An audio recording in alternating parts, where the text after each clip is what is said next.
नमस्कार दोस्तों, कैसे हो आप लोग। स्वागत है आपका। आज हम लोग पीआईबी न्यूज़ को कवर करने वाले हैं in the form of notes 16 से 30 जून का। इससे पहले हम लोगों ने 1 से 15 जून का ऑलरेडी कवर कर रखा है। वो वीडियो आपको मिल जाएगा हमारे संकलन प्लेलिस्ट के अंदर, ठीक है। तो हम लोग 16 से 30 जून का पीआईबी नोट्स को डिस्कस करते हैं। देखो यहाँ पर जो न्यूज़ है हम लोग कैसे पढ़ते हैं, एक बार ब्रीफली मैं आपको बता देता हूँ।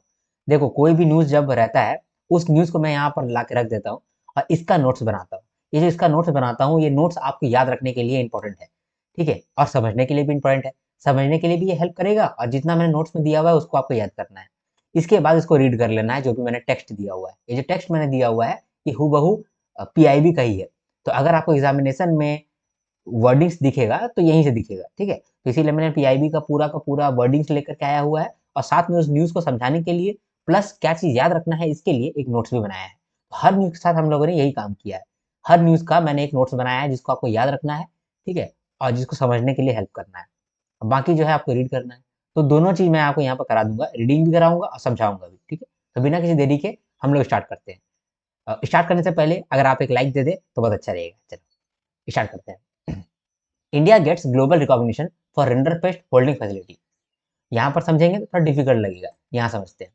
तो फूड एंड एग्रीकल्चर ऑर्गेनाइजेशन और वो मतलब कि world organisation for animal health, इन दोनों ऑर्गेनाइजेशन ने मिलकर के रिंडर पेस्ट होल्डिंग फैसिलिटी लाया है, ठीक है। ये कॉन्सेप्ट क्या है? देखो, रिंडर पेस्ट वायरस को रखने के लिए रिंडर पेस्ट होल्डिंग फैसिलिटी बनाया गया है। ये रिंडर पेस्ट वायरस क्या होता है?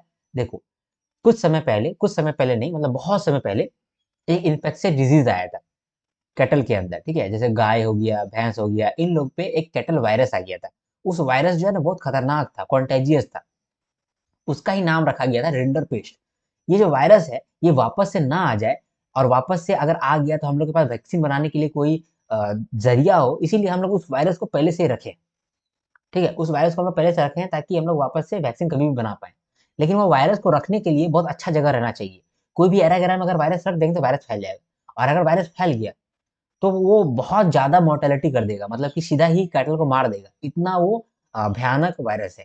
तो इस वायरस को रखने के लिए ना दो ऑर्गेनाइजेशन ने जिम्मेदारी उठाया है। ये फूड एंड एग्रीकल्चर ऑर्गेनाइजेशन और world organisation for animal health, इन दोनों ने जिम्मेदारी उठा करके फैसिलिटीज को चुना है कि कौन सा फैसिलिटी में ये वायरस रहेगा।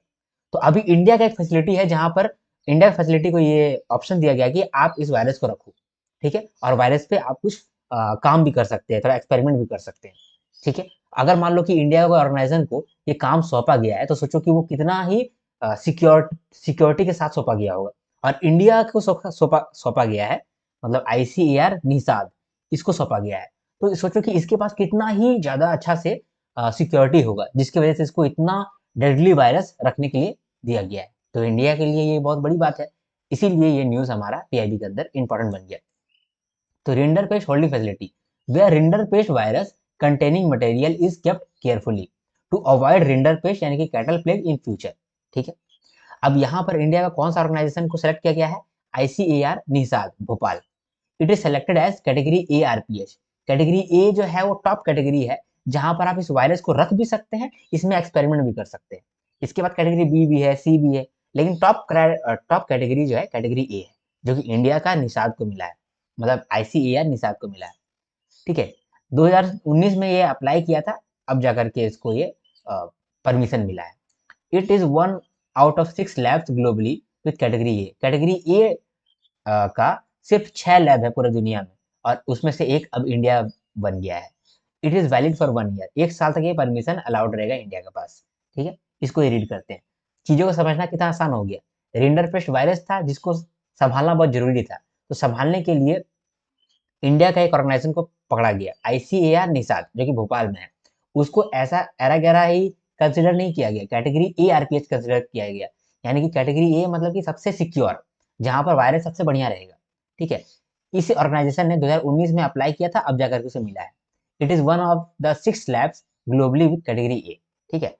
ये जो फैसिलिटी है इसका रिस्पॉन्सिबिलिटी किसके पास है?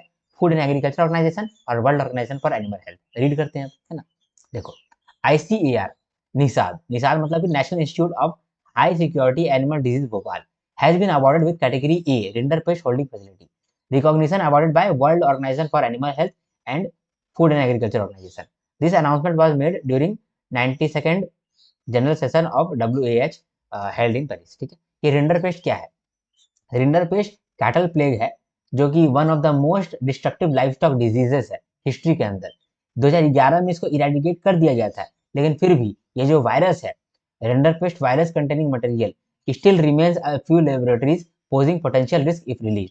अगर वो रिस्क को अगर हम रिलीज कर देंगे तो वो पोटेंशियल रिस्क आ जाएगा, इसीलिए उस वायरस को हम लोग रखे हुए हैं, ताकि इन फ्यूचर अगर हम लोग को वैक्सीन भी बनाना पड़े तो हम जल्दी बना पाए। ठीक है, India formally submitted its application in 2019. After inspection, the institute has now been officially approved as category A RHF, Rinder Paste Holding Facility for 1 year term. ठीक है, ये जो इंस्टीट्यूट है, it is one of the 6 global facilities having category A recognition. ठीक है, चलो आगे बढ़ते हैं, नेक्स्ट न्यूज को देखते हैं। नेक्स्ट न्यूज क्या है? देखो, क्यूएस वर्ल्ड यूनिवर्सिटी रैंकिंग। तो वर्ल्ड यूनिवर्सिटी रैंकिंग किसके द्वारा रिलीज किया गया है? क्यूएस के द्वारा रिलीज किया गया है। क्यूएस का नाम बड़ा अटपटा है, इसीलिए इसको शॉर्ट में हम लोग क्यूएस समझ रहे हैं, सब जगह क्यूएस ही कहा जाता है इसको। QS world university ranking 2026। ठीक है,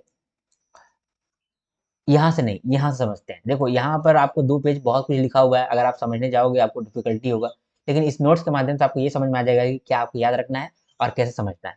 ठीक है, तो क्यूएस वर्ल्ड यूनिवर्सिटी रैंकिंग 2026 किस पे बेस्ड है? 1.6 मिलियन एकेडमिक पेपर पे बेस्ड है, 1.5 लाख प्लस एकेडमिक्स पे बेस्ड है, और 1 लाख प्लस एम्प्लॉयर्स पे बेस्ड है। कौन सा यूनिवर्सिटी अच्छा है या खराब है पूरे दुनिया में, इसको रैंकिंग करने के लिए रैंकिंग आया है, जिसका नाम है क्यूएस वर्ल्ड यूनिवर्सिटी रैंकिंग।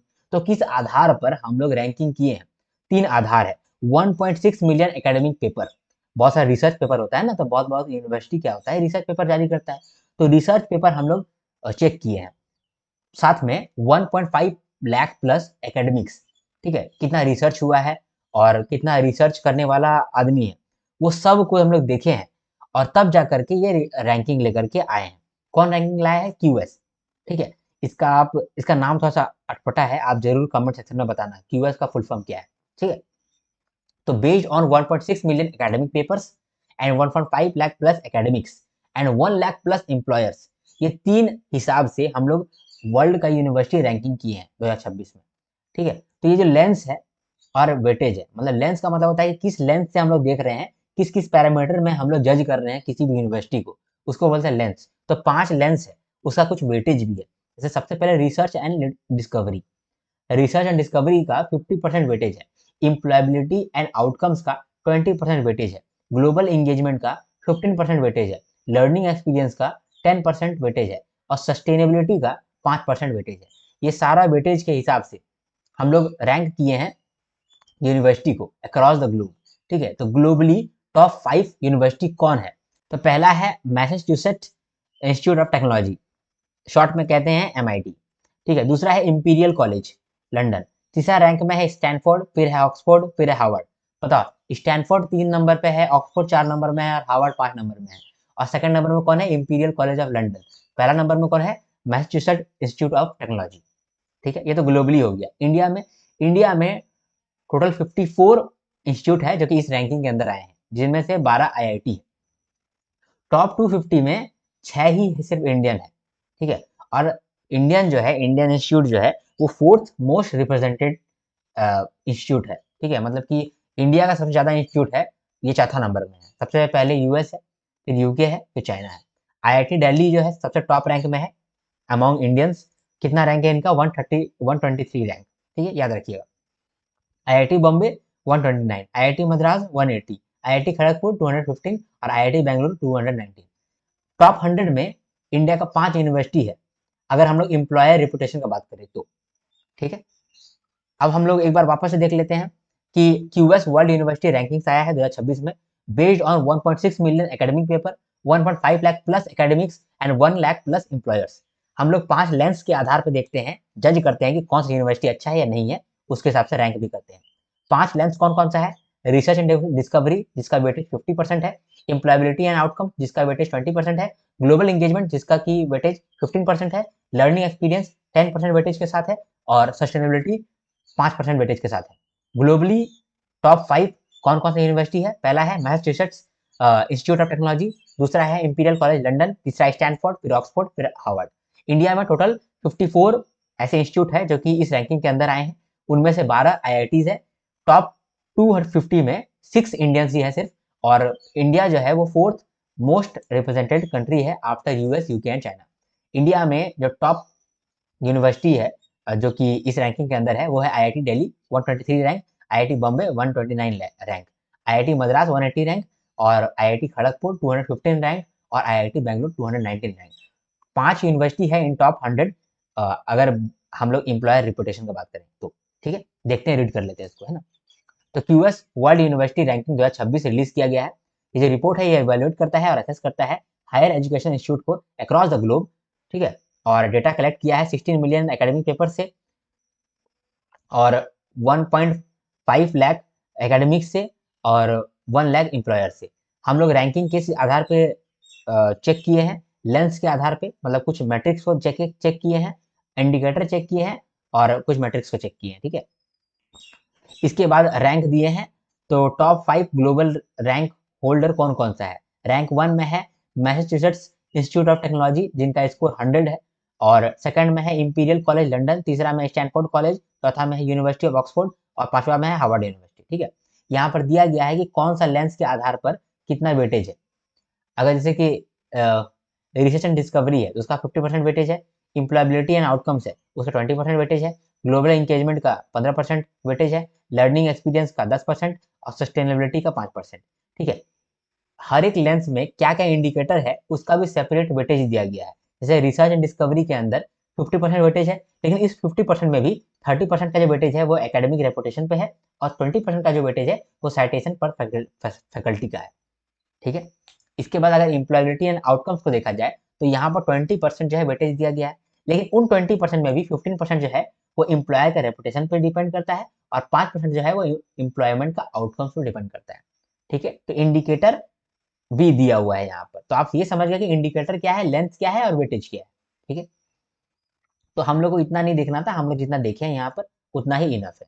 यहाँ पर देख लेते हैं कि इंडिया का परफॉर्मेंस है। टोटल 54 यूनिवर्सिटी है जो कि फीचर हुआ है दिस ईयर, जिसमें से कि 12 जो है आईआईटी है, 6 इंडियन इंस्टीट्यूशन है जो कि फीचर हुए हैं इन ग्लोबल टॉप 250। 8 यूनिवर्सिटी ने इस साल डेब्यू किया है। India is now 4th most represented country after US, UK and China. 5 Indian institute है जो कि फीचर हुए हैं ग्लोबल टॉप 100 में for employer reputation. 8 Indian university है जो कि रैंक किए हैं in world top 100 for citation per faculty. 48% of India rank university improve their position than last year. ठीक है, इसके बाद अगर इंडिया का रैंक देखा जाए तो इंडिया का रैंक में सबसे पहला नंबर पे है आईआईटी दिल्ली जिसका ग्लोबल रैंक 123 है। इसका इससे पहले कितना रैंक था? 150 रैंक था, लेकिन अभी 123 रैंक हुआ है, यानी कि इम्प्रूव किया है। तो आप देखोगे गौर करके तो आईआईटी बॉम्बे और आईआईटी दिल्ली इन दोनों ने अपना ग्लोबल रैंक को सुधारा है। सॉरी सॉरी, सिर्फ आईआईटी दिल्ली ने सुधारा है, आईआईटी बॉम्बे ने भी नहीं सुधारा है। ठीक है, आईआईटी खड़गपुर ने सुधारा है थोड़ा, बस। तो आईआईटी दिल्ली और आईआईटी खड़गपुर ने सुधारा है। ठीक है, देखो रीड करने के लिए तो हम लोगों ने रीड किया, समझने के लिए तो यही इंपॉर्टेंट था सिर्फ, और याद करने के लिए भी सिर्फ यही इंपॉर्टेंट है। ठीक है, अगर आपको मेरा वीडियो पसंद आता है लाइक करो दोस्त, लाइक करो। चलो आगे बढ़ते हैं। Welfare schemes for labours, labourers के लिए हम लोग वेलफेयर स्कीम लेकर के आए हैं। Welfare scheme for unorganised worker, जो कि अनऑर्गेनाइज वर्कर है उनके लिए कुछ वेलफेयर स्कीम हम लोग लेकर के आए हैं। पर्टिकुलरली किस सेक्टर के लिए? बीड़ी, सीने एंड माइनिंग सेक्टर के लिए। बीड़ी, मैं जब कोलकाता वगैरह जाता हूँ ना तो वहाँ पर लोग बहुत बीड़ी पीते हैं एकदम। ठीक है, बीड़ी का मतलब आप लोग जानते हो? ठीक है, बीड़ी का मतलब ये आता है ठीक है, ये है बीड़ी। अ, बीड़ी जो है ना वो तेंदू लीफ से बनता है, तेंदू पत्ता से बनता है बीड़ी। ठीक है, और बंगाल में तो पूरा बीड़ी चलता है, खास खास के आप थक जाएंगे। तो बीड़ी वर्कर्स के लिए, सीने वर्कर्स के लिए जो सिनेमा के लिए काम कर रहे हैं। अब सिनेमा के लिए अनऑर्गेनाइज सेक्टर में कौन काम करता है? जैसे कि कोई लाइटमैन हो गया, कोई चाय पहुंचा रहा है, ठीक है, कोई क्या बोलते हैं सेट को साफ कर रहा है। ठीक है, कोई बोल रहा है एक्शन, कोई ऐसे बोल रहा है कि कट, जो ये सब बोल रहा है, कट तो नहीं, एक्शन बोलता है, एक्शन, तो ये सब जो बोल रहा है वो सब हो गया कि लाइट बॉय हो गया, ये सब हो गया सीने वर्कर्स। अनऑर्गेनाइज सेक्टर में वो भी काम कर रहा है। माइनिंग सेक्टर के अंदर कोई अनऑर्गेनाइज वर्कर है तो उन लोग के लिए वेलफेयर स्कीम आया है। दो तरीके का असिस्टेंस मिल रहा है। एक है एजुकेशन असिस्टेंस स्कीम। इसके अंदर उनके जो बच्चे हैं उनको स्कॉलरशिप दिया जाएगा ताकि वो पढ़ाई कर पाए। तो बीडी वर्कर्स, सीने वर्कर्स, ठीक है, सिनेमा वर्कर्स और माइनिंग सेक्टर के वर्कर्स, यहाँ पर जो अनऑर्गेनाइज वर्कर हैं उनको एजुकेशन असिस्टेंस स्कीम के अंदर उनके बच्चों को 1,000 रुपये से लेकर के 25,000 रुपये तक स्कॉलरशिप मिलेगा, ठीक है, through national scholarship portal. Around 1 lakh application यहाँ पर फाइल हो चुका है, ठीक है। इसके बाद दूसरा जो स्कीम है वो है हेल्थ केयर सपोर्ट स्कीम, यानी हेल्थ को संभाल लो और एजुकेशन दे दो। यही दो चीज तो मैटर करता है ना, एजुकेशन दे दोगे और हेल्थ दे दोगे तो अपने आप वो पैसा कमाने लगेगा। तो इसीलिए जो अनऑर्गेनाइज वर्कर है जैसे कि बीडी वर्कर्स, ठीक है, सीने वर्कर्स और माइनिंग सेक्टर, ये तीनों सेक्टर में एजुकेशन असिस्टेंट स्कीम से हम लोग स्कॉलरशिप दे दिया उनके बच्चों को। अब दूसरा जो है हेल्थ केयर सपोर्ट देंगे। कैसे देंगे? Out patient care via dispensary network.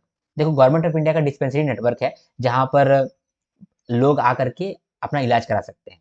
तो वहां पे जाकर के ये इलाज करा सकते हैं या फिर वो रीइंबर्समेंट ले सकते हैं फॉर स्पेशलाइज्ड ट्रीटमेंट। अगर मान लो कि किसी को कैंसर हो गया है, टीबी हो गया है, ठीक है, प्रॉब्लम आ गया है, तो वो कहीं और से अगर ट्रीटमेंट करा रहे हैं तो उनका उसको रीइंबर्समेंट मिल जाएगा। कोई माइनर इंजरीज का अगर वो करा रहे हैं तो 30,000 तक का उनको रीइंबर्समेंट मिल जाएगा। और अगर मान लो कि कोई क्रिटिकल इलनेस है जैसे कि कैंसर, टीबी, ठीक है, तो उस केस में 7.5 लाख तक का उनको रीइंबर्समेंट मिल जाएगा।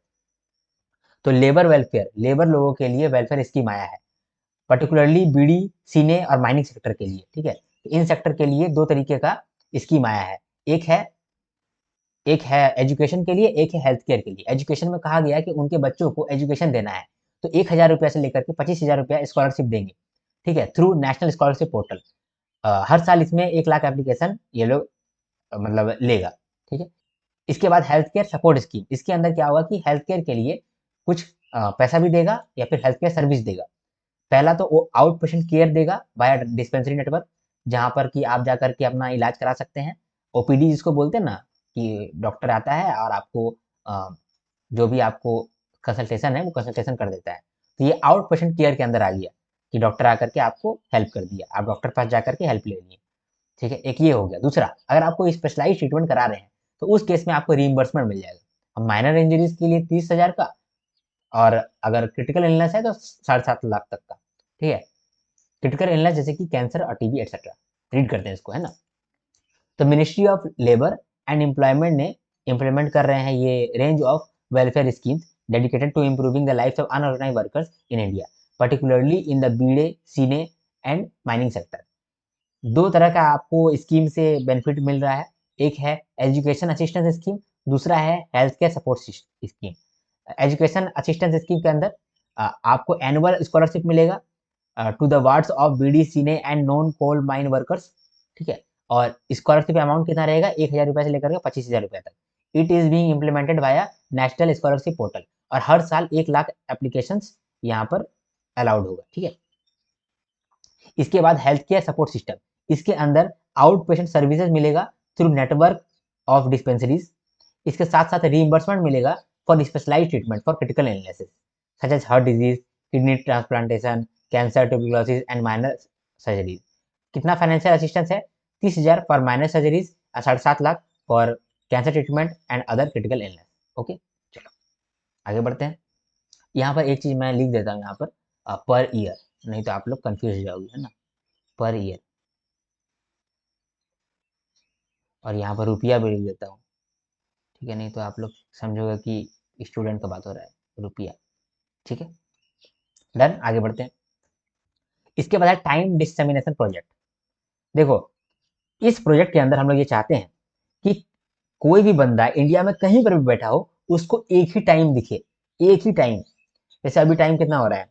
अभी टाइम हो रहा है 9:36। तो 9:36 और 35 सेकंड, ये चीज जो है एकदम माइक्रो सेकंड तक पूरे इंडिया में एक ही टाइम होना चाहिए। इस चीज को करने के लिए प्रोजेक्ट आया है, टाइम डिससेमिनेशन प्रोजेक्ट। डिससेमिनेशन का मतलब क्या होता है? डिस्ट्रीब्यूट करना। तो टाइम जो है ना, एग्जैक्ट टाइम डिससेमिनेट हो जाए, इसके लिए जो प्रोजेक्ट लेकर के आए हैं उसका नाम है टाइम डिससेमिनेशन प्रोजेक्ट। इसका थीम ही रखा गया है वन नेशन वन टाइम, ठीक है। इसको जारी कौन किया है, इसको स्टार्ट कौन कर रहा है, इस प्रोजेक्ट को चला कौन रहा है? तीन ऑर्गेनाइजेशन मिलकर चला रहा है, ठीक है, तीन एंटिटी मिलकर चला रहा है। एक इसरो, ठीक है, CISR, नेशनल फिजिकल लैब, और ministry of consumer affairs, food and public administration. तो ये तीनों ने मिलकर के ये प्रोजेक्ट को चालू किया है, ठीक है। ये प्रोजेक्ट का थीम क्या है, वन नेशन वन टाइम। यहाँ पर इंडियन स्टैंडर्ड टाइम जो है उसको with millisecond to microsecond accuracy के साथ अक्रॉस इंडिया में डिसमिनेट करना है, with millisecond to microsecond accuracy across India with atomic clock. Atomic clock का मतलब कि एकदम माइक्रो सेकंड तक एक्यूरेसी रहेगा ऑल इंडिया में। तो ऑल इंडिया में हम लोग एक टाइम को पहुंचाना चाहते हैं, कैसे पहुंचाएंगे, पहले हम लोग कुछ रीजन सेलेक्ट करेंगे जिस रीजन से फिर आगे में भी पहुंचेगा। तो 5 रीजन हम लोग सेलेक्ट किए हैं जहां पर एटॉमिक क्लॉक लगेगा, और वो एटॉमिक क्लॉक क्या करेगा, एकदम माइक्रो सेकंड एक्यूरेसी के साथ एग्जैक्ट टाइम पूरे इंडिया में फैलाएगा। तो वो 5 कौन कौन सा जगह पे हो रहा है, अहमदाबाद, बेंगलुरु, भुवनेश्वर, गुवाहाटी और फरीदाबाद। ओके, चलो यही है न्यूज और कुछ नहीं, रीड करते हैं इसको। The Ministry of Consumer Affairs, Food and Public Distribution is implementing the time dissemination project under the visionary theme One Nation, One Time. Objective क्या है? To deliver IST Indian Standard Time with millisecond to microsecond accuracy through 5 regional reference standard laboratories equipped with atomic clock. ठीक है, collaboration किसके साथ किया गया है? It is being implemented by Department of Consumer Affairs in collaboration with CISR, National Physical Laboratory and ISRO.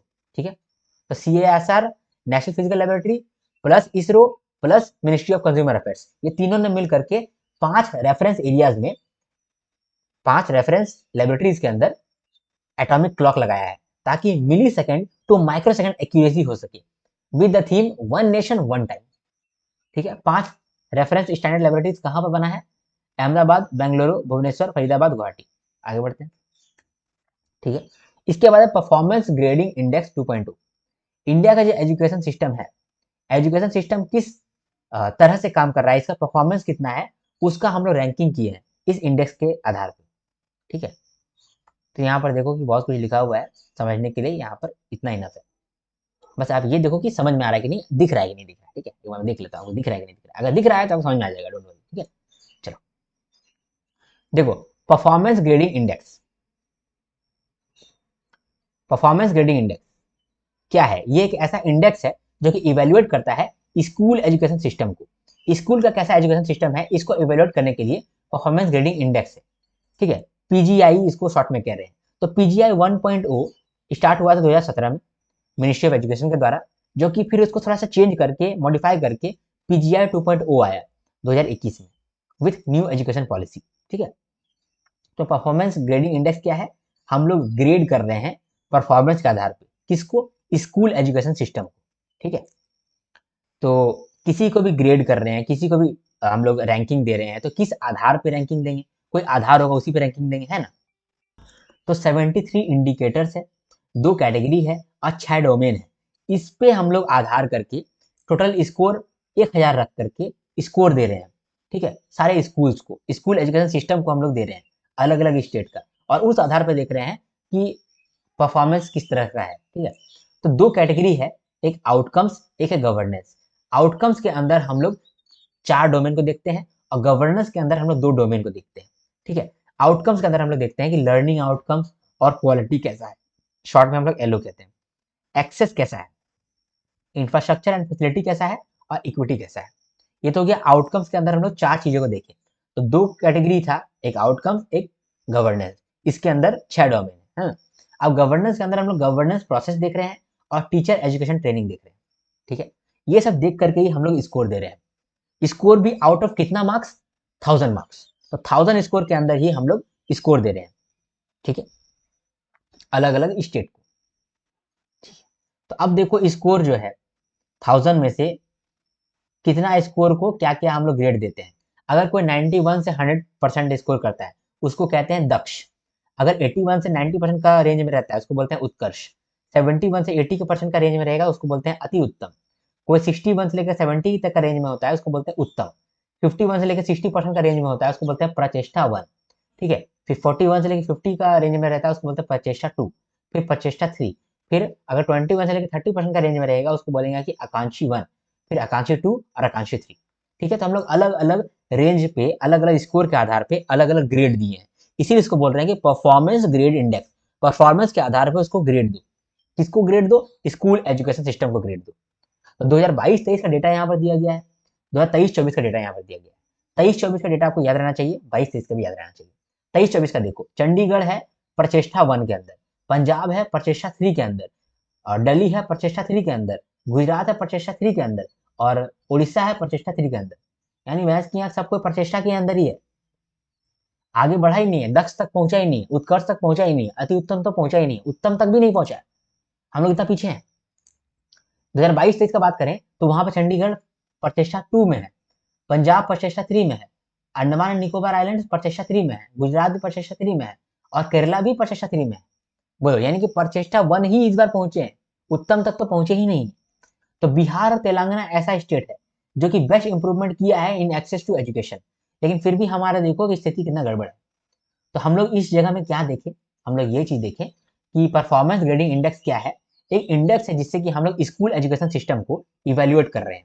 PGI 1.0 2017 में आया था, फिर पीजीआई 2.0 आया 2021 में, किसके द्वारा? मिनिस्ट्री ऑफ एजुकेशन के द्वारा।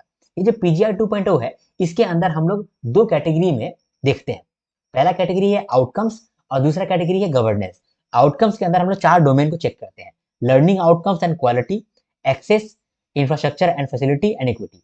फिर गवर्नेंस वाला जो कैटेगरी है, उसके अंदर हम लोग 2 डोमेन को चेक करते हैं, तो governance process and teacher education training. सबको आधार करके 1000 में से हम लोग स्कोर देते हैं अलग अलग स्टेट को। तो स्कोर के आधार पर ग्रेडिंग है, अगर 91 से 100% है तो दक्ष, फिर इसी तरह से उत्कर्ष, अति उत्तम, उत्तम, प्रचेष्टा 1, प्रचेष्टा 2, प्रचेष्टा 3, आकांक्षी 1, आकांक्षी 2, आकांक्षी 3।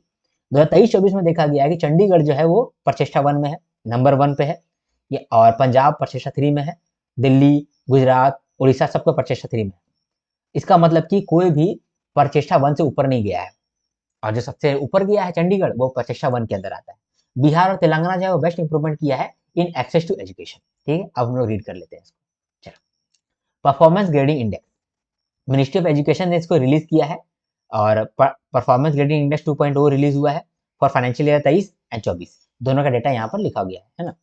चलो, इसके बाद सबसे पहले 2017 में ये लॉन्च हुआ था, इसको वापस से थोड़ा सा रिवैम्प करके पीजीआई 2.0 बना दिया गया है 2021 में, इन लाइन विद एनईपी 2020। ठीक है, इसके अंदर कैटेगरी 2 है, आउटकम्स एंड गवर्नेंस। इसके अंदर डोमेन है, आउटकम्स के अंदर 4 डोमेन है, गवर्नेंस के अंदर 2 डोमेन है, हम लोगों ने ऑलरेडी देख रखा है। इसके अंदर बहुत सारे इंडिकेटर है, उसको आप उतना ध्यान मत दो। ठीक है, स्कोर भी यहाँ पर दिया गया है कि कितना परसेंटेज स्कोर के लिए आपको कौन सा ग्रेड मिलेगा। ठीक है, ये सब भी हम लोग देख लिए, दक्ष, उत्कर्ष, अति उत्तम, उत्तम, प्रचेष्टा 1, प्रचेष्टा 2, प्रचेष्टा 3, आकांक्षी 1, आकांक्षी 2, आकांक्षी 3। ठीक है, अब अगर टॉप 5 स्टेट्स देखा जाए या फिर यूनियन टेरिटरीज देखा जाए 22-23 में, तो यहाँ पर दिया गया है चंडीगढ़, पंजाब, अंडमान एंड निकोबार आइलैंड, गुजरात, केरला। और टॉप 5 स्टेट्स देखा जाए इन 23-24 में, ठीक है, तो यहाँ पर चंडीगढ़, पंजाब, दिल्ली, गुजरात, उड़ीसा, ये सब रैंक करता है। ठीक है, की हाईलाइट्स क्या है? No state in top grade, कोई स्टेट टॉप ग्रेड में है ही नहीं। नो स्टेट और union territory scored in highest performance band. ठीक है, उसके बाद फिर बॉटम परफॉर्मेंस कौन रहा है? अरुणाचल प्रदेश, मिजोरम, नागालैंड एंड बिहार। ठीक है, सबसे ज़्यादा खराब मेघालय का स्थिति है। ये मिडिल परफॉर्मेंस में कौन कौन है यहाँ पर दिया गया है। इंप्रूवमेंट ट्रेंड किसका इंप्रूव हुआ है वो भी यहाँ पर दिया गया है। इसको आप एक बार रीड कर लेना, बहुत इंपॉर्टेंट नहीं है। ठीक है, ज़्यादा इंपॉर्टेंट नहीं, मैंने आपको सारा इंपॉर्टेंट करा दिया। Widening inter state disparity, a gap of over 300 points between highest and the lowest scores. Highest score 719 है, लोएस्ट स्कोर 417 है, बहुत ज़्यादा गैप है, गैप बढ़ता ही जा रहा है। ठीक है, फिर best improvement in access, Bihar and Telangana showed the highest improvement in the access to education domain. ठीक है, enrolment, retention, transition out of school children.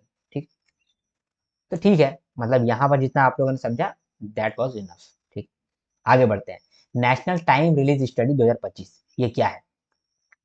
तो मिनिस्ट्री ऑफ फाइनेंस ने ये स्टडी को जारी किया है। ये 5th एडिशन का स्टडी है जो कि एसेस करता है कार्गो रिलीज टाइम। अगर मान लो कि आपने इंपोर्ट किया कार्गो को, तो कुछ पेपर वर्क रहेगा, तब जाके आपका कार्गो रिलीज होगा। कुछ पेपर वर्क रहेगा, कुछ टैक्सेशन आपको लगेगा। तो वो जो रिलीज टाइम है कि कितना देर में आपका कार्गो रिलीज हो जाता है, इस टाइम को एसेस करने के लिए हम लोग ये स्टडी लेकर के आए हैं, नेशनल टाइम रिलीज स्टडी। देखो, कार्गो रिलीज टाइम कम होना चाहिए, तभी जाकर के आप ये समझ सकते हैं कि आप आराम से इंपोर्ट और एक्सपोर्ट कर पाएंगे और फास्ट हो पाएंगे। अगर फास्ट हो पाएंगे तो इससे ईज ऑफ डूइंग बिजनेस बढ़ जाएगा। इसीलिए कार्गो रिलीज टाइम को एसेस करना जरूरी था। जब हम लोग एसेस करेंगे तब जाकर के उसमें हम लोग कुछ चेंजेस ला करके उसको बेटर कर पाएंगे। ठीक है, इसीलिए रिलीज टाइम को हम लोग एसेस किए हैं। इस असेसमेंट का असेसमेंट को बताया कौन है? Ministry of finance. ये 5th एडिशन है जिसका नाम रखा गया नेशनल टाइम रिलीज स्टडी। तो ये जो स्टडी कंडक्ट किया गया है ये 15 लोकेशन में किया गया है, 4 कैटेगरी के अंदर किया गया है। 4 कैटेगरी कौन कौन सा है? सी पोर्ट, अगर सी पोर्ट में आपका कार्गो आता है या फिर सी पोर्ट से कार्गो जाता है तो कितना टाइम लगता है। एयर कार्गो कॉम्प्लेक्स, अगर एयर से आपको सामान भेज रहे हैं तो एयर कार्गो कॉम्प्लेक्स में आपका कितना समय लगता है, उसको दूसरा कैटेगरी रखा गया है। तीसरा कैटेगरी में है इनलैंड कंटेनर डेपो। मान लो कि कोई ड्राई पोस्ट है, ठीक है, मतलब कि कोस्ट से, मतलब इंडिया से किनारे में कहीं पर ऐसा जगह है जहाँ पर पानी से जा रहा है, ठीक है, तो इनलैंड कंटेनर डेपो है, तो वहां पर कितना समय लगता है, उसको हम लोग बोल रहे हैं इंटरनल कंटेनर डेपो, आईसीडी इसको शॉर्ट में कहते हैं, ठीक है। उसके बाद फिर आईसीपी, आईसीपी का मतलब हो गया इंटीग्रेटेड चेक पोस्ट। मान लो कि लैंड बॉर्डर से कोई सामान जा रहा है, तो लैंड बॉर्डर से सामान जा रहा है तो वहां पर कार्गो रिलीज टाइम कितना है, ठीक है। तो इम्पोर्ट के लिए कितना रिलीज टाइम है ये बताया गया है, एक्सपोर्ट के लिए कितना रिलीज टाइम है ये बताया गया है। इम्पोर्ट के लिए भी सी पोर्ट और एयर कार्गो कॉम्प्लेक्स, फिर इनलैंड चेक पोस्ट, सॉरी, इसके बाद इंटीग्रेटेड चेक पोस्ट और इनलैंड कंटेनर डिपो का यूज होगा। इसके बाद अगर एक्सपोर्ट भी कर रहे हैं तो भी सी पोर्ट में हम देखेंगे, फिर एयरपोर्ट कार्गो कॉम्प्लेक्स में देखेंगे, फिर इंटीग्रेटेड चेक पोस्ट में देखेंगे और इनलैंड कंटेनर डिपो में देखेंगे कितना समय लग रहा है। तो सी पोर्ट में इम्पोर्ट के टाइम पे 6 घंटा का समय लगता है एवरेज, फिर एयरपोर्ट कार्गो कॉम्प्लेक्स में 5 घंटा का समय लगता है। इसके बाद इनलैंड इसके बाद इंटीग्रेटेड चेक पोस्ट में 18 घंटा का समय लगता है, क्योंकि आप लैंड बॉर्डर्स में जा करके कार्गो रिलीज करा रहे हैं तो वहां पर बहुत इलीगल आइटम भी हो सकता है, तो चेकिंग के लिए ज्यादा समय लग जाता है, ठीक है। फिर आईसीडी यानी कि इंटीग्रेटेड इनलैंड कंटेनर डेपो, यहाँ पर 12 घंटा से आपका समय और बढ़ गया है, यानी बहुत स्लोअर यहाँ पर रिलीज होता है कार्गो, अगर आप इनलैंड कंटेनर डेपो का बात करें तो, ठीक है। तो ठीक है, इसके बाद एक्सपोर्ट कार्गो के लिए कितना है क्लियरेंस टाइम, तो सी पोर्ट में 29 आवर्स 36 मिनट्स, ठीक है। यहाँ पर 4 घंटा से कम है एयरपोर्ट कार्गो कॉम्प्लेक्स में। इसके बाद इंटीग्रेटेड चेक पोस्ट में बात करें 6 घंटा 10 मिनट, और इनलैंड कंटेनर डेपो 30 घंटा, 30 मिनट नहीं 30 घंटा, ठीक है। समझ लिया आप, यही बात था। अब हम लोग रीड कर लेते हैं। तो मिनिस्ट्री ऑफ फाइनेंस ने लॉन्च किया 5th edition of national time release study 2025, ठीक है। ये जो स्टडी है ये 15 लोकेशन में कंडक्ट किया गया, 4 कैटेगरीज के अंदर, sea ports, inland container depot ICD, integrated check post ICP और एयर कार्गो कॉम्प्लेक्स एसीसी, ठीक है। तो एवरेज रिलीज टाइम इंपोर्ट्स के माध्यम से बताया गया कि इंपोर्ट में कितना एवरेज रिलीज टाइम है, तो सी पोर्ट में 6 घंटा, एसीसी में 5 घंटा, आईसीपी में 18 घंटा के करीब, और आईसीडी में एवरेज रिलीज टाइम बढ़ गया है, कितना से बढ़ गया है, 12 घंटा से बढ़ गया है, ठीक है। इसके बाद रेगुलेटरी क्लियरेंस को देखा जाए एक्सपोर्ट के केस में तो कितना समय लगता है, एयर कार्गो कॉम्प्लेक्स में अंडर 4 आवर्स काम हो जाता है, आईसीपी के अंदर 6 घंटा 10 मिनट लग जाता है, ठीक है। सी पोर्ट में 29 घंटा 36 मिनट लग जाता है और आईसीडी में 30 घंटा लग जाता है। हम लोग ऑलरेडी देख चुके हैं यहाँ पर, है ना। देखो जो मैं जितना करा रहा हूँ वो मोर देन इनफ हो जाता है, ठीक है। उसको ही आपको याद करना है, उसको ही आपको रिवीजन करना है।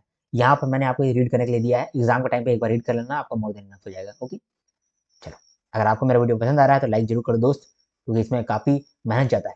आपको मालूम है अभी मैं मॉर्निंग वॉक जाने वाला था, लेकिन सोचा कि चलो यार वीडियो बना लेते हैं, उसके बाद सोचा जाएगा।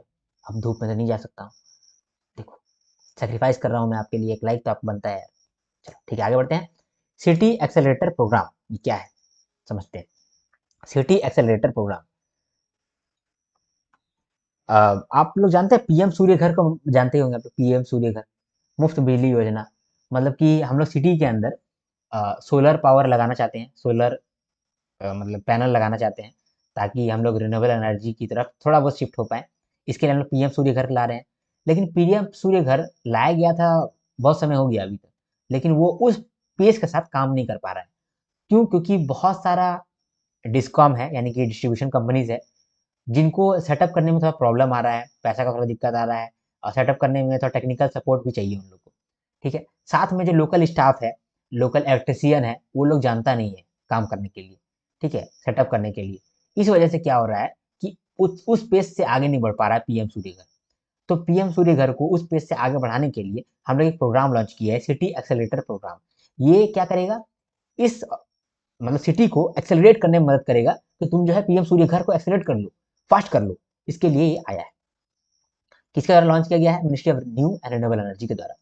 इसमें क्या दिया जाएगा, टेक्निकल असिस्टेंस दिया जाएगा अर्बन लोकल बॉडीज को और डिस्कॉम्स को। ठीक है, टेक्निकल असिस्टेंस किस चीज में, टू सेटअप एंड प्लानिंग। ठीक है, तो सिटी एक्सेलेटर प्रोग्राम का फेज 1 30 सिटी में मतलब चालू हो रहा है और इसको एक्सपैंड कर देगा 100 सिटीज के अंदर। तो पहले 30 सिटीज के अंदर फेज 1 चला रहे हैं, फिर 100 सिटीज में इसको एक्सटेंड कर देंगे। इसके अंदर तीन चीज हम लोग कर रहे हैं, टेक्निकल सपोर्ट दे रहे हैं किसको, अर्बन लोकल बॉडीज को और डिस्ट्रीब्यूशन कंपनीज को। क्या चीज करने में, सेटअप करने में और प्लानिंग करने में। दूसरा कैपेसिटी बिल्डिंग, जो लोकल स्टाफ है उसको हम लोग ट्रेन कर रहे हैं, लोकल इंस्टीट्यूट है उसको हम लोग ट्रेन कर रहे हैं। इसके बाद तीसरा city level policy support, cities को भी हम लोग बता रहे हैं कि देखो सिटीज, ये सब रूल्स बनाओगे, अगर ये पॉलिसी बनाओगे, ये इंसेंटिव लेकर के आओगे, तो जो पीएम सूर्य घर का योजना है ये फास्टली काम हो पाएगा इस पे। ठीक है, तो यही यहाँ पर लिखा हुआ है कि in first phase programme will be rolled out in 30 cities across 10 states. Further, it will be expanded to 100 cities. ठीक है, it will be implemented in collaboration with शक्ति सस्टेनेबल एनर्जी फाउंडेशन। ठीक है, नॉर्मल था। ठीक है, चलो आगे बढ़ते हैं। जोनल काउंसिल्स इन इंडिया, देखो 25th मीटिंग हुआ है सेंट्रल जोनल काउंसिल का, तो हम लोग ये समझना पड़ेगा कि ये जोनल काउंसिल क्या होता है। ठीक है, कितना जोनल काउंसिल है और इसका ऑर्गेनाइजेशन स्ट्रक्चर क्या है, यहाँ समझते हैं। 25th मीटिंग हुआ है central council, central zonal council का। ठीक है, इंडिया में 6 जोन है, 5 जोन है और एक स्पेशल जोन है। 5 जोन मतलब कि नॉर्थ, ईस्ट, वेस्ट, साउथ और बीच में सेंट्रल, 5 गो हो गया। और एक एक्स्ट्रा है, स्पेशल है, नॉर्थ ईस्टर्न। ठीक है, तो northern zonal council, eastern zonal council, western zonal council, southern zonal council और सेंट्रल जोनल काउंसिल और नॉर्थ ईस्टर्न जोनल काउंसिल। क्या काम करता है ये जोनल काउंसिल, जो अलग अलग जोन में हम लोग काउंसिल बनाए हैं, ये काम क्या करता है, इंटर स्टेट को डिस्प्यूट हो रहा है उसको रिजॉल्व करता है, कोऑर्डिनेट करता है इकोनॉमिक, सोशल और इंफ्रास्ट्रक्चर डेवलपमेंट के लिए। ठीक है, और प्रमोट करता है कोऑपरेटिव फेडरलिज्म। इसका ऑर्गेनाइजेशन स्ट्रक्चर देखा जाए, ये जो काउंसिल है इसके अंदर चेयरपर्सन कौन होता है, होम मिनिस्टर। वाइस चेयरपर्सन कौन होता है, CM of state in the zone. अगर मान लो कि नॉर्दर्न जोन है, तो नॉर्दर्न जोन में जो जो भी स्टेट है, वो स्टेट में से कोई जो सीएम है वो बनते जाएगा वाइस चेयरमैन। ठीक है, एनुअली रोटेट होते जाएगा। मेंबर्स के अंदर सीएम रहेगा, 2 मिनिस्टर रहेगा हर स्टेट से और 2 यूनियन मेंबर्स रहेगा, यूनियन टेरिटरी का मेंबर रहेगा। ठीक है, रीड करते हैं यहाँ पर। तो 25th मीटिंग हुआ है सेंट्रल जोनल काउंसिल का। जोनल काउंसिल क्या होता है, स्टैट्यूटरी नॉन कॉन्स्टिट्यूशनल बॉडीज है जो कि स्टैब्लिश किया गया है स्टेट रीऑर्गेनाइजेशन एक्ट के द्वारा।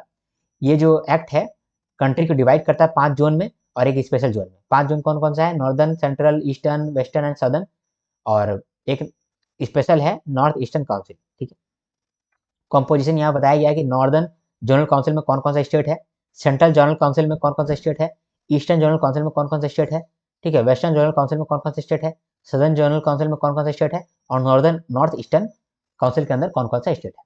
ऑर्गेनाइजेशन स्ट्रक्चर का बात करें तो चेयरपर्सन रहता है the home minister, vice chairman कौन रहता है, CM of states included in each zone act as vice chairman of the zonal council for that zone by rotation, each holding office for a period of 1 year at a time। ठीक है, members में CM रहता है, 2 other members रहता है जो कि nominate किया जाता है by governor from each of the states and 2 members from union territories included in the zone. ठीक है, तो यहाँ पर नोट्स में कुछ इंप्रूव कर सकते हैं तो इंप्रूव कर लेते हैं, है ना। क्या इंप्रूव कर सकते हैं, इंप्रूव कर सकते हैं कि यहाँ लिख सकते हैं पर ईयर। ठीक है, और यहाँ लिख सकते हैं नॉमिनेटेड बाय गवर्नर। ठीक है, बस आगे बढ़ते हैं। इसके बाद है नव्या इनिशिएटिव। ठीक है, नव्या इनिशिएटिव क्या है, देखो ministry of home, women and child development. ठीक है, ministry of women and child development और ministry of skill development and entrepreneurship, इन लोग दोनों ने मिल करके एक नव्या प्रोग्राम को लेकर के आया हुआ है। नव्या का फुल फॉर्म क्या है, nurturing aspirations through vocational training for young adolescent girls. देखो जो भी गर्ल्स हैं जो कि क्लास 10 पास करके अभी मान लो कि क्लास 12 में गई हैं, तो उनको हम लोग वोकेशनल ट्रेनिंग देना चाहते हैं, कुछ एडिशनल ट्रेनिंग देना चाहते हैं जिनसे क्या हो, उनका स्किल डेवलपमेंट हो। क्योंकि गर्ल्स अगर 16 से 18 एज की है तो उनमें क्या है कि पोटेंशियल तो है, ठीक है, साथ में वो इस एज में है जिस एज में अभी उनको पढ़ाई से दूर नहीं किया जाएगा।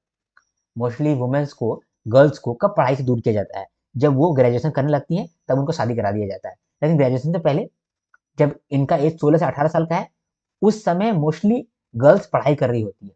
तो सरकार चाहता है कि इस समय ही उसको कुछ ट्रेनिंग दे देते हैं ताकि वो उसका स्किल डेवलप हो जाए और कहीं वो जाके काम कर सके। वोकेशनल ट्रेनिंग दे दे, ठीक है। तो कौन कौन सा वोकेशनल ट्रेनिंग देंगे? ग्राफिक डिजाइनिंग सिखा देंगे क्योंकि वो बहुत ट्रेंडिंग है। ड्रोन एंड स्मार्टफोन असेंबली सिखा देंगे। ड्रोन एंड स्मार्टफोन अभी जो है ना वो बूम करने वाला है वो इंडस्ट्री, इसीलिए वो उसका असेंबली सिखा देंगे। CCTV and solar PV installation सिखा देंगे। फाइनेंस एंड टेलीकॉम सेक्टर में उसको नॉलेज दे देंगे और हैंड एम्ब्रॉयडरी सिखा देंगे, ठीक है। तो इसीलिए प्रोग्राम आया है Navya, nurturing aspirations through vocational training for young adolescent girls, ठीक है। ये यूपी से स्टार्ट हुआ था, ठीक है। इसमें 27 डिस्ट्रिक्ट कवर्ड है और सपोर्ट मिल रहा है फ्रॉम पीएम कौशल विकास योजना। रीड कर लेते हैं नव्या, ठीक है। Navya, nurturing aspirations through vocational training for young adolescent girls, ठीक है। Launch by ministry of women and child development and ministry of skill development and entrepreneurship. The initiative has been launch from Sonbhadra UP, ठीक है। ये जो scheme है ये aim करता है in equipping adolescent girls with vocational training, ठीक है। कौन कौन एलिजिबल होगा? एडोलेसेंट गर्ल्स जिनका एज 16 से 18 ईयर्स है with minimum qualification of class 10, ठीक है। कवरेज क्या है? 27 डिस्ट्रिक्ट अभी कवर्ड है अक्रॉस 19 स्टेट्स, ठीक है। आगे बढ़ते हैं। इसके बाद है हाउस होल्ड इनकम सर्वे। देखो, इंडिया पहली बार हाउस होल्ड इनकम सर्वे लेकर के आ रहा है। लेकिन आप तो सुने होंगे हाउस होल्ड सर्वे। हाउस होल्ड सर्वे कंजम्पशन के लिए आया है, पहले भी आया है, लेकिन इनकम के लिए नहीं आया है। मतलब हम लोग कंजम्पशन देखते हैं कि कोई कितना कंज्यूम करता है, उस आधार पर हम लोग इनकम निकाल लेते हैं इनडायरेक्टली। लेकिन हम लोग ये नहीं जानते हैं कि एक्चुअल में इनकम कितना हो रहा है। अगर एक्चुअल में खाली इनकम हम लोग सर्वे करेंगे तो वो पहली बार हो रहा है, ठीक है।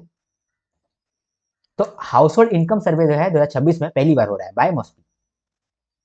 India rarely collected income data. Income data India कभी कलेक्ट नहीं किया है, अगर किया भी है तो वो डेटा उतना रिलायबल नहीं था, ठीक है। हमेशा से इंडिया एक्सपेंडिचर सर्वे पे ही रिलाई किया है, ठीक है। 1955 और 1958 में कोशिश किया था लेकिन कोई डेटा को रिलीज नहीं किया गया। 1964 और 1969 में इंटीग्रेटेड हाउस होल्ड सर्वे का ही एक पार्ट था इनकम सर्वे, वहां पर भी इतना रिलायबल डेटा नहीं था। फिर एक स्मॉल पायलट सर्वे किया गया था 1983-1984 में, जो कि वहां पर भी उतना रिलायबल डेटा नहीं था। तो इनएक्यूरेट रिपोर्टिंग था और डेटा रिलायबिलिटी इशू था। इस वजह से जो है इनकम सर्वे जो है ठीक से हो नहीं पाया कभी भी इंडिया में। पहली बार हो रहा है।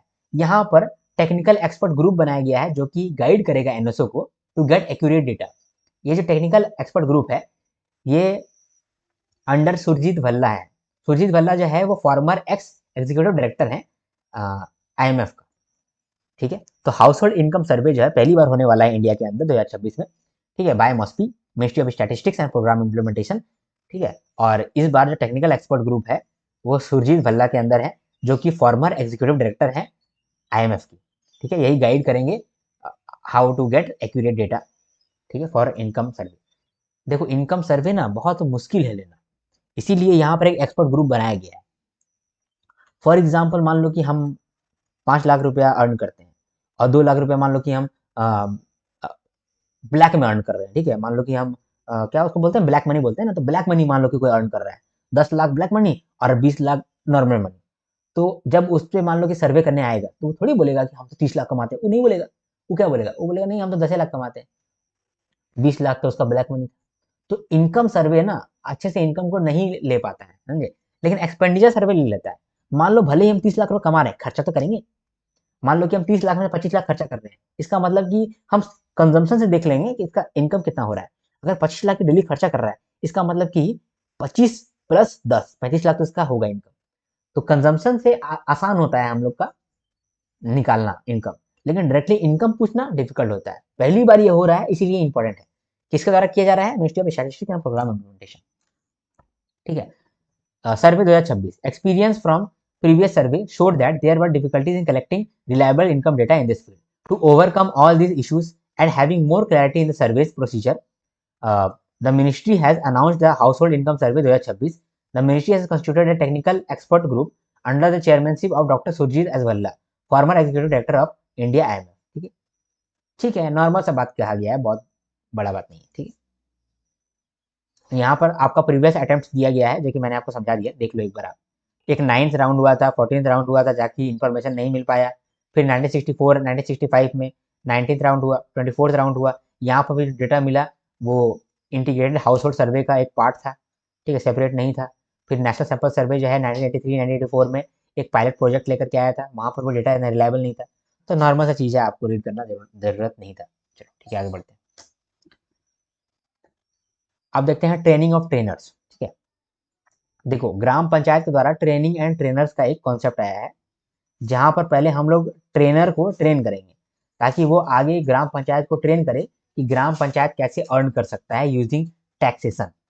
ठीक है, तो मिनिस्ट्री ऑफ पंचायती राज के द्वारा ये स्कीम लेकर के आया गया है और यहाँ पर आईआईएम अहमदाबाद भी इसको सपोर्ट करेगा। आईआईएम अहमदाबाद कैसे सपोर्ट करेगा, ये सिखाएगा कि कैसे अर्न कर सकते हैं आप पैसा।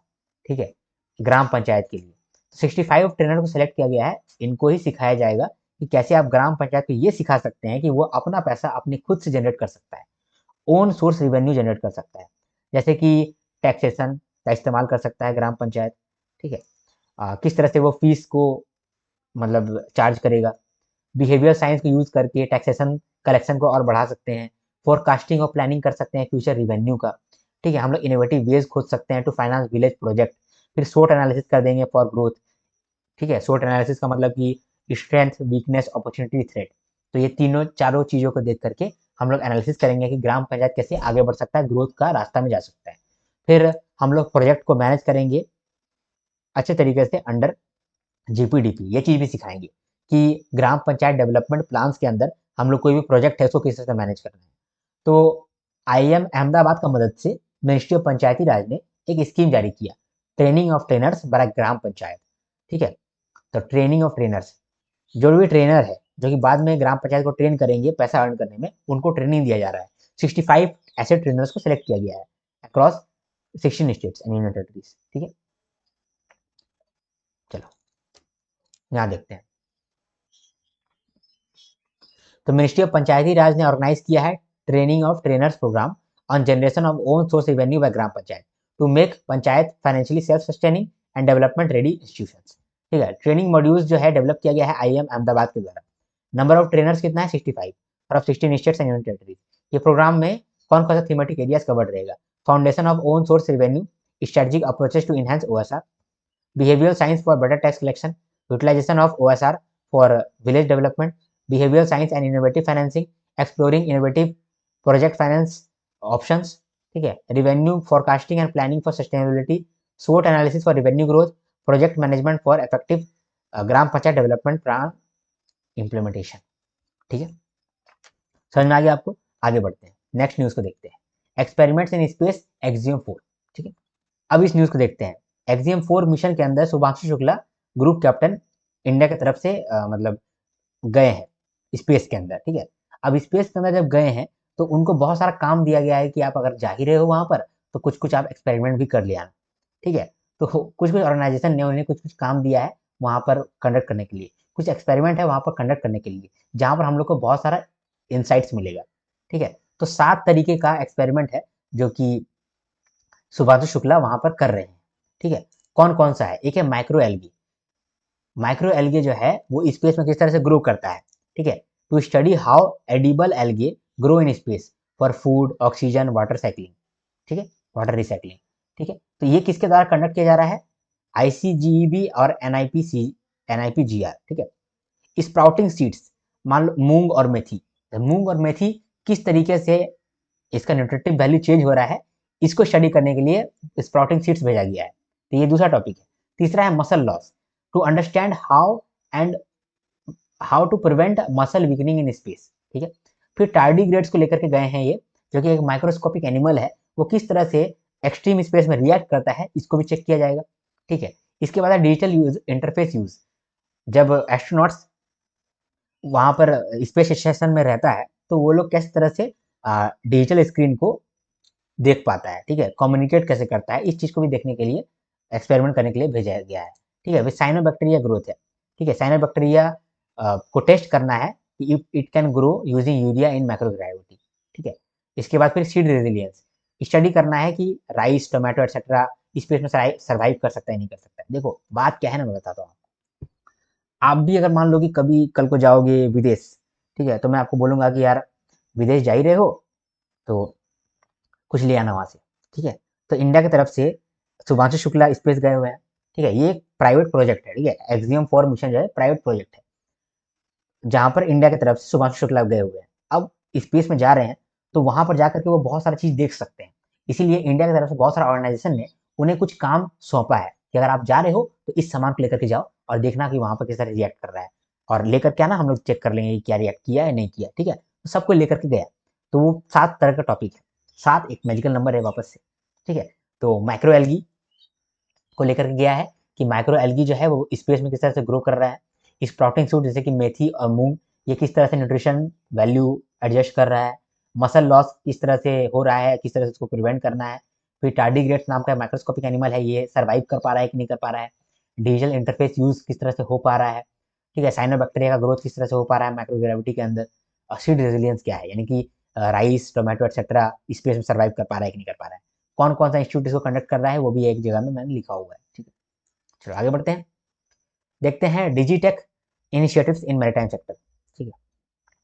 तो इंडिया का जो शिपिंग सेक्टर है, पोर्ट एंड शिपिंग सेक्टर है, इसको मॉडर्नाइज करने के लिए बहुत सारे डिजिटल इनिशिएटिव लेकर के आया गया है। किसके द्वारा? Ministry of port shipping and waterways के द्वारा। तो वो 5 तरीके का है डिजिटल इनिशिएटिव, उसको देख लेते हैं, ठीक है। सबसे पहला है digital centre of excellence. Digital centre of excellence, देखो, हम लोग सेंटर ऑफ एक्सीलेंस जब खोलते हैं, इस्टेब्लिश करते हैं, तो उसका पर्पस क्या रहता है कि किसी भी सेक्टर में हम लोग इनोवेशन ला पाए, ठीक है। उस सेक्टर को हम लोग स्मार्ट तरीके से हैंडल कर पाए, इसीलिए सेंटर ऑफ एक्सीलेंस होता है। तो यहाँ पर पोर्ट्स एंड शिपिंग सेक्टर के लिए digital COE, digital centre of excellence establish किया जाएगा for innovation, better planning and smart technology, AI, IoT etcetera, and to modernise operation logistic. तो इंडिया का पोर्ट एंड शिपिंग सेक्टर के लिए सबसे पहला इनिशिएटिव क्या लाया गया है? Digital centre of excellence. दूसरा है सागर सेतु, ये एक सिंगल प्लेटफॉर्म है जो कि सारे स्टेक होल्डर को आपस में कनेक्ट कर देगा, जिससे कि पेपर वर्क कम हो जाएगा। मान लो कि कार्गो कहीं पर आया है, ठीक है, तो कार्गो को अगर मान लो कि आपको एक्सपोर्ट करना है, तो 5 जगह से आपको परमिशन चाहिए, 5 जगह से क्लियरेंस चाहिए। तो अगर एक प्लेटफॉर्म के अंदर वो पांचों जगह इनकॉर्पोरेट किया हुआ है, तो तुरंत तुरंत सारा पेपर वर्क हो जाएगा और जल्दी से जल्दी वो आइटम जो है, वो कार्गो जो है वो छूट जाएगा, रिलीज हो जाएगा, है ना। तो सागर सेतु नाम का एक प्लेटफॉर्म भी बनाया गया है। इसके बाद दृष्टि फ्रेमवर्क है। ये दृष्टि फ्रेमवर्क है, ये मॉनिटर करता है और ट्रैक करता है मैरिटाइम विजन 2030 को और अमृतकाल विजन 2047 को। दृष्टि का फुल फॉर्म मैंने यहाँ पर दिया हुआ है, data driven decision support review institutional system for hastening and tracking implementation. Implementation को ट्रैक करना है और उसको मॉनिटर करना है, इसके लिए दृष्टि फ्रेमवर्क आया है, ठीक है। चलो, इसके बाद है standard scale of rates for major ports, ठीक है।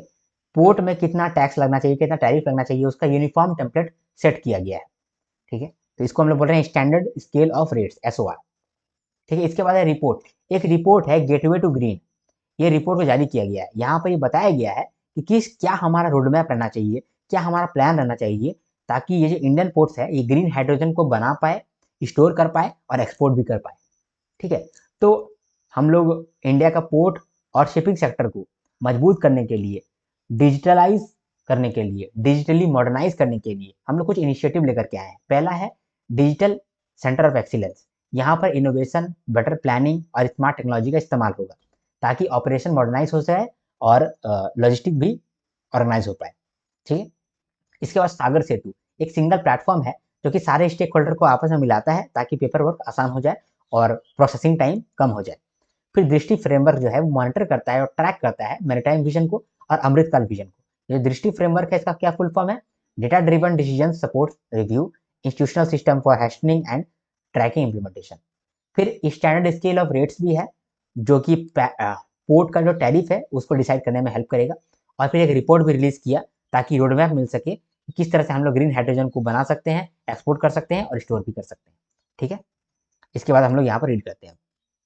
तो ministry of ports shipping and waterways ने लॉन्च किया है multiple tech initiatives to boost efficiency and productivity in major maritime digital push. पहला digital centre of excellence, MoU sign हुआ है between ministry of port shipping and waterways, ठीक है, and CDAC to establish a digital centre of excellence in for maritime sector, ठीक है। यहाँ पर आप लिख लो तब, ठीक है, इसको आप लिख लो, एमओयू है ये, ठीक है, एमओयू है ये, ठीक है, ministry of ports shipping and waterways and CDAC.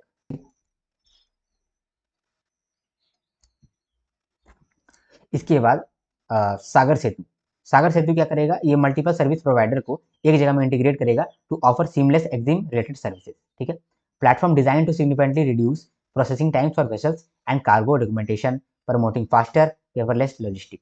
तो दृष्टि है, इसका फुल फॉर्म क्या है, data driven decision support review institutional information system for hastening and tracking implementation. ये जो फ्रेमवर्क है इसीलिए लॉन्च किया गया है ताकि फास्ट ट्रैक मैरिटाइम गोल्स को अचीव किया जा सके, providing a comprehensive monetary framework to accelerate the implementation of maritime India vision 2030 and Amritkaal vision 2047। ठीक है, ट्रैक करने के लिए scale of rates of major ports. ठीक है, तो standardized scale of rates template for all major ports to enhance transparency and ease of doing business was released. फिर report एक जारी किया गया, रिपोर्ट का नाम था gateway to green, assessing report readiness for green hydrogen transition in India. ठीक है, ग्रीन हाइड्रोजन को बनाओ और उसको स्टोर करो और एक्सपोर्ट करो। ठीक है, ये भी देख लिया, हम लोग आगे बढ़ते हैं।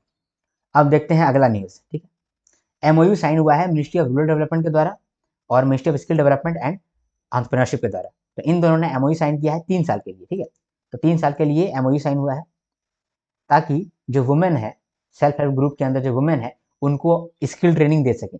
अभी हम लोग वुमेन को स्किल ट्रेनिंग इसलिए दे रहे हैं कि वो हर जगह जाकर के एम्प्लॉयबल हो पाए, हर जगह उनको काम मिल पाए। इससे क्या होगा कि हमारे वर्क फोर्स में वुमेन भी इंक्लूड हो पाएंगी। ठीक है, तो 3 साल का ये एमओयू है किसके बीच में, मिनिस्ट्री ऑफ रूरल डेवलपमेंट और ministry of skill development and entrepreneurship. सबसे पहला काम स्किल ट्रेनिंग होगा इमर्जिंग सेक्टर के अंदर, digital skills, marketing, financial literacy. ऐसा सेक्टर में उन लोग को हम लोग सिखा रहे हैं ताकि इन फ्यूचर भी उन लोग का डिमांड रहे। ठीक है, इसके बाद हम लोग ट्रेनर को भी ट्रेन करेंगे ताकि वो आगे जाकर के जो महिला नहीं आ पा रही है उन लोग को भी नॉलेज मिल सके, उन लोग को भी स्किल ट्रेनिंग मिल सके। तो हम लोग सेल्फ हेल्प ग्रुप के जो मेंटर्स हैं उनको ट्रेन करेंगे।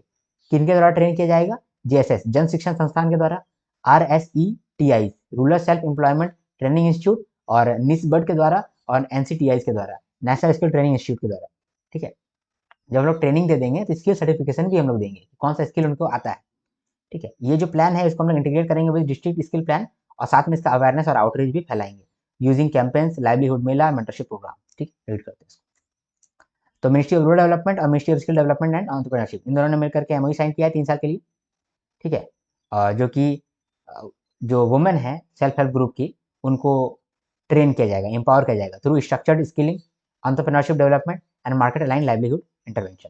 ठीक है, क्या क्या एक्टिविटीज होगा एमओयू के अंदर, इमर्जिंग इकोनॉमिक सेक्टर में उन लोग को हम लोग सिखाएंगे, ट्रेनिंग देंगे, जैसे कि digital and financial literacy, compliance and market access. इसके बाद हम लोग ट्रेनिंग ऑफ ट्रेनर्स भी करेंगे। ठीक है, और सेल्फ हेल्प ग्रुप का जो मेंटर्स है उनको भी सिखाएंगे।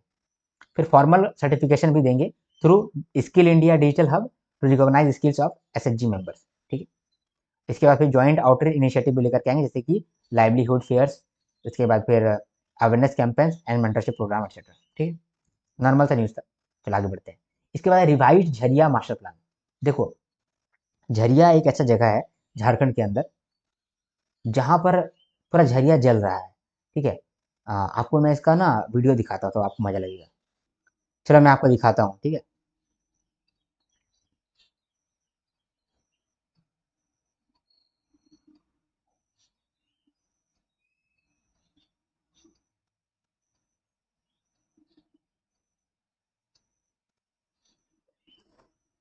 झरिया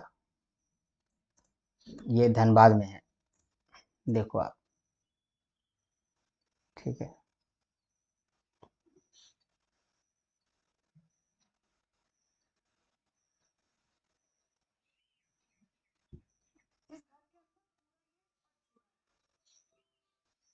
देखो आप, ये आग जो धधक रहा है ना, जमीन के अंदर धधक रहा है, आप देखो। और वो पूरा जमीन जो है ना वो धंस भी रहा है। ये है झरिया, देखो अंदर अंदर कोयला है, समझे, कोयला कोल माइंस होता है, वो कोयला जल रहा है। वो कभी भी धंस सकता है, मान लो कि अंदर का जो जमीन है वो तो जल गया, धंस जाएगा। ये झरिया का स्थिति है और इसको देखने वाला कोई नहीं था। अभी जाकर के क्या हुआ है कि सरकार इसके लिए कुछ ये लेकर के आ रहा है। ठीक है, तो देखते हैं क्या क्या लेकर के आ रहा है। ठीक है, रीड करते हैं। तो देखो समझते हैं, ये झरिया है झारखंड के अंदर, धनबाद के अंदर, जहाँ पर अंडरग्राउंड कोल फायर्स हो रहा है। ठीक है, कोयला जल रहा है, भभक रहा है, जिसकी वजह से लैंड जो है वो धंस सकता है, सिंक कर सकता है। तो इसके लिए मास्टर प्लान अप्रूव किया गया है। मास्टर प्लान में 5,940 करोड़ रुपया एलोकेट किया गया है बजट के अंदर। 4 काम हम लोग कर रहे हैं। सबसे पहले वो साइट्स को हम लोग देख पा रहे हैं जो मोस्ट वल्नरेबल है।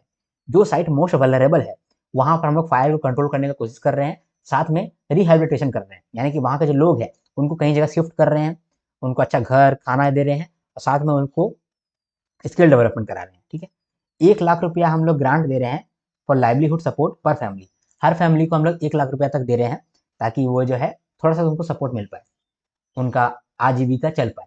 ठीक है, इसके साथ साथ उन लोगों को लोन भी मिलेगा अप टू 3 लाख का फॉर स्टार्टिंग अ बिजनेस और skill development.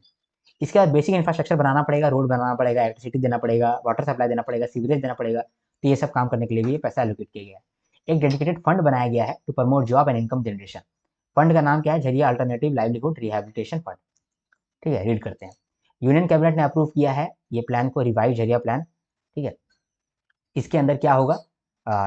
Sustainable livelihood generation पे फोकस रहेगा for families being resettled under the plan. Targeted skill development programs चलाया जाएगा और इनकम जनरेटिंग अपॉर्चुनिटीज भी क्रिएट किया जाएगा।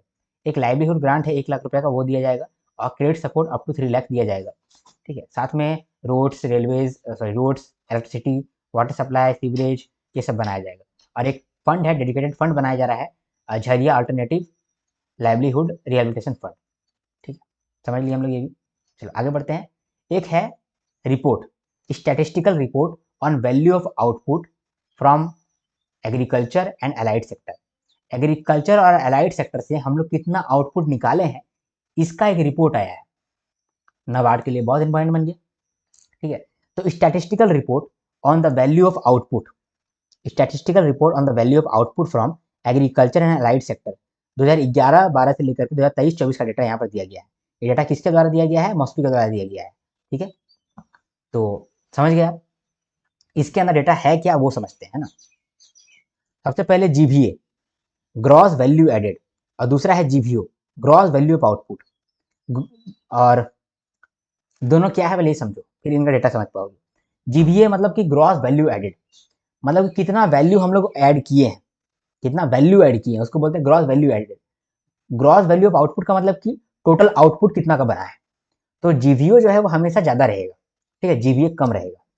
ठीक है, जीवीए का बात करते हैं, इसको और अच्छे से समझेंगे जब हम लोग नेशनल इनकम पढ़ेंगे। ठीक है, GVA of agriculture and allied sector current price के आधार पे 225% से बढ़ा है। 1502,000 करोड़ था कब? 2011-12 में, जो कि बढ़ के हो गया है 4878,000 करोड़। ठीक है, जीवीओ की बात करें तो 1908,000 करोड़ था, ये बढ़ करके हो गया 2949 केसी 2011-12 से 2023-24 में। ठीक है, बढ़ गया। एक चीज आप देखो, नोटिस करो। ठीक है, अगर आप थोड़ा सा इंटेलिजेंट होंगे तो आप एक चीज यहाँ पर नोटिस कर रहे होंगे कि कुछ तो कुछ गड़बड़ लग रहा है यहाँ पर। यहाँ पर आप देख पा रहे होंगे कि 4878,000 करोड़ हो गया है हमारा जीवीए, लेकिन सिर्फ 2949 ही बढ़ा है जीवीओ। लेकिन आप तो सर बोले कि जीवीए ज्यादा होता है, जीवीओ कम होता है, लेकिन यहाँ तो जीवीए जीवीए ज्यादा है। ठीक है, वैल्यू एडेड ही ज्यादा हो गया है, ऐसा कैसे हो सकता है? ऐसा इसीलिए क्योंकि ये जो जीवीए है ये करंट प्राइस पर है और ये जो जीवीओ है ये ओरिजिनल प्राइस पे। ठीक है, नहीं समझ में आया तो इसको इग्नोर करो, ये जो डेटा है उसको याद कर लो। ठीक है, 54.6% का ग्रोथ है और क्रॉप सेक्टर लार्जेस्ट कंट्रीब्यूटर्स रहा है। ठीक है, कौन कौन सा टॉप सेक्टर है सीरियल्स जीवीओ के अंदर? ठीक है, ग्रॉस वैल्यू ऑफ आउटपुट के अंदर, यानी कि जितना हम लोग आउटपुट उगाए हैं, टॉप सेक्टर कौन कौन सा है? ठीक है, तो फ्रूट्स के अंदर बनाना टॉप किया है और वेजिटेबल्स के अंदर पोटैटो टॉप किया है।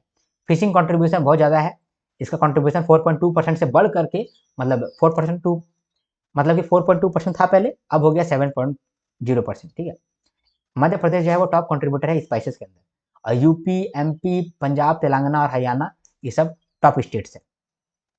ओके, समझ में आ गया आपको? चलो रीड कर लेते हैं ना, रीड करना तो छूट गया। तो रिलीज किया गया है नेशनल स्टैटिस्टिक्स ऑफिसर के द्वारा, मतलब रिलीज किया गया है एनएसओ मॉस्पी के द्वारा। जीवीओ और जीवीए का ट्रेंड आपको दिया गया है, तो यहाँ पर सेम चीज लिखा हुआ है जो मैंने यहाँ पर आपको बता दिया। ठीक है, आगे बढ़ते हैं। इसके बाद 10 ईयर्स ऑफ अमृत। अमृत का 10 साल बीत चुका है। ठीक है, अमृत का फुल फॉर्म बताएंगे और अमृत का अमृत कब चालू हुआ, किसको वो बेनिफिट दे रहा है, अमृत 1.0 कब आया था, अमृत 2.0 कब आया। ठीक है, ये सब आप कमेंट सेक्शन में हमको बताएंगे। तो अमृत स्कीम का 10 साल पूरा हो गया है, 2015 में ये आया था। इसके बारे में कुछ अचीवमेंट यहाँ पर है, बात कर लेते हैं।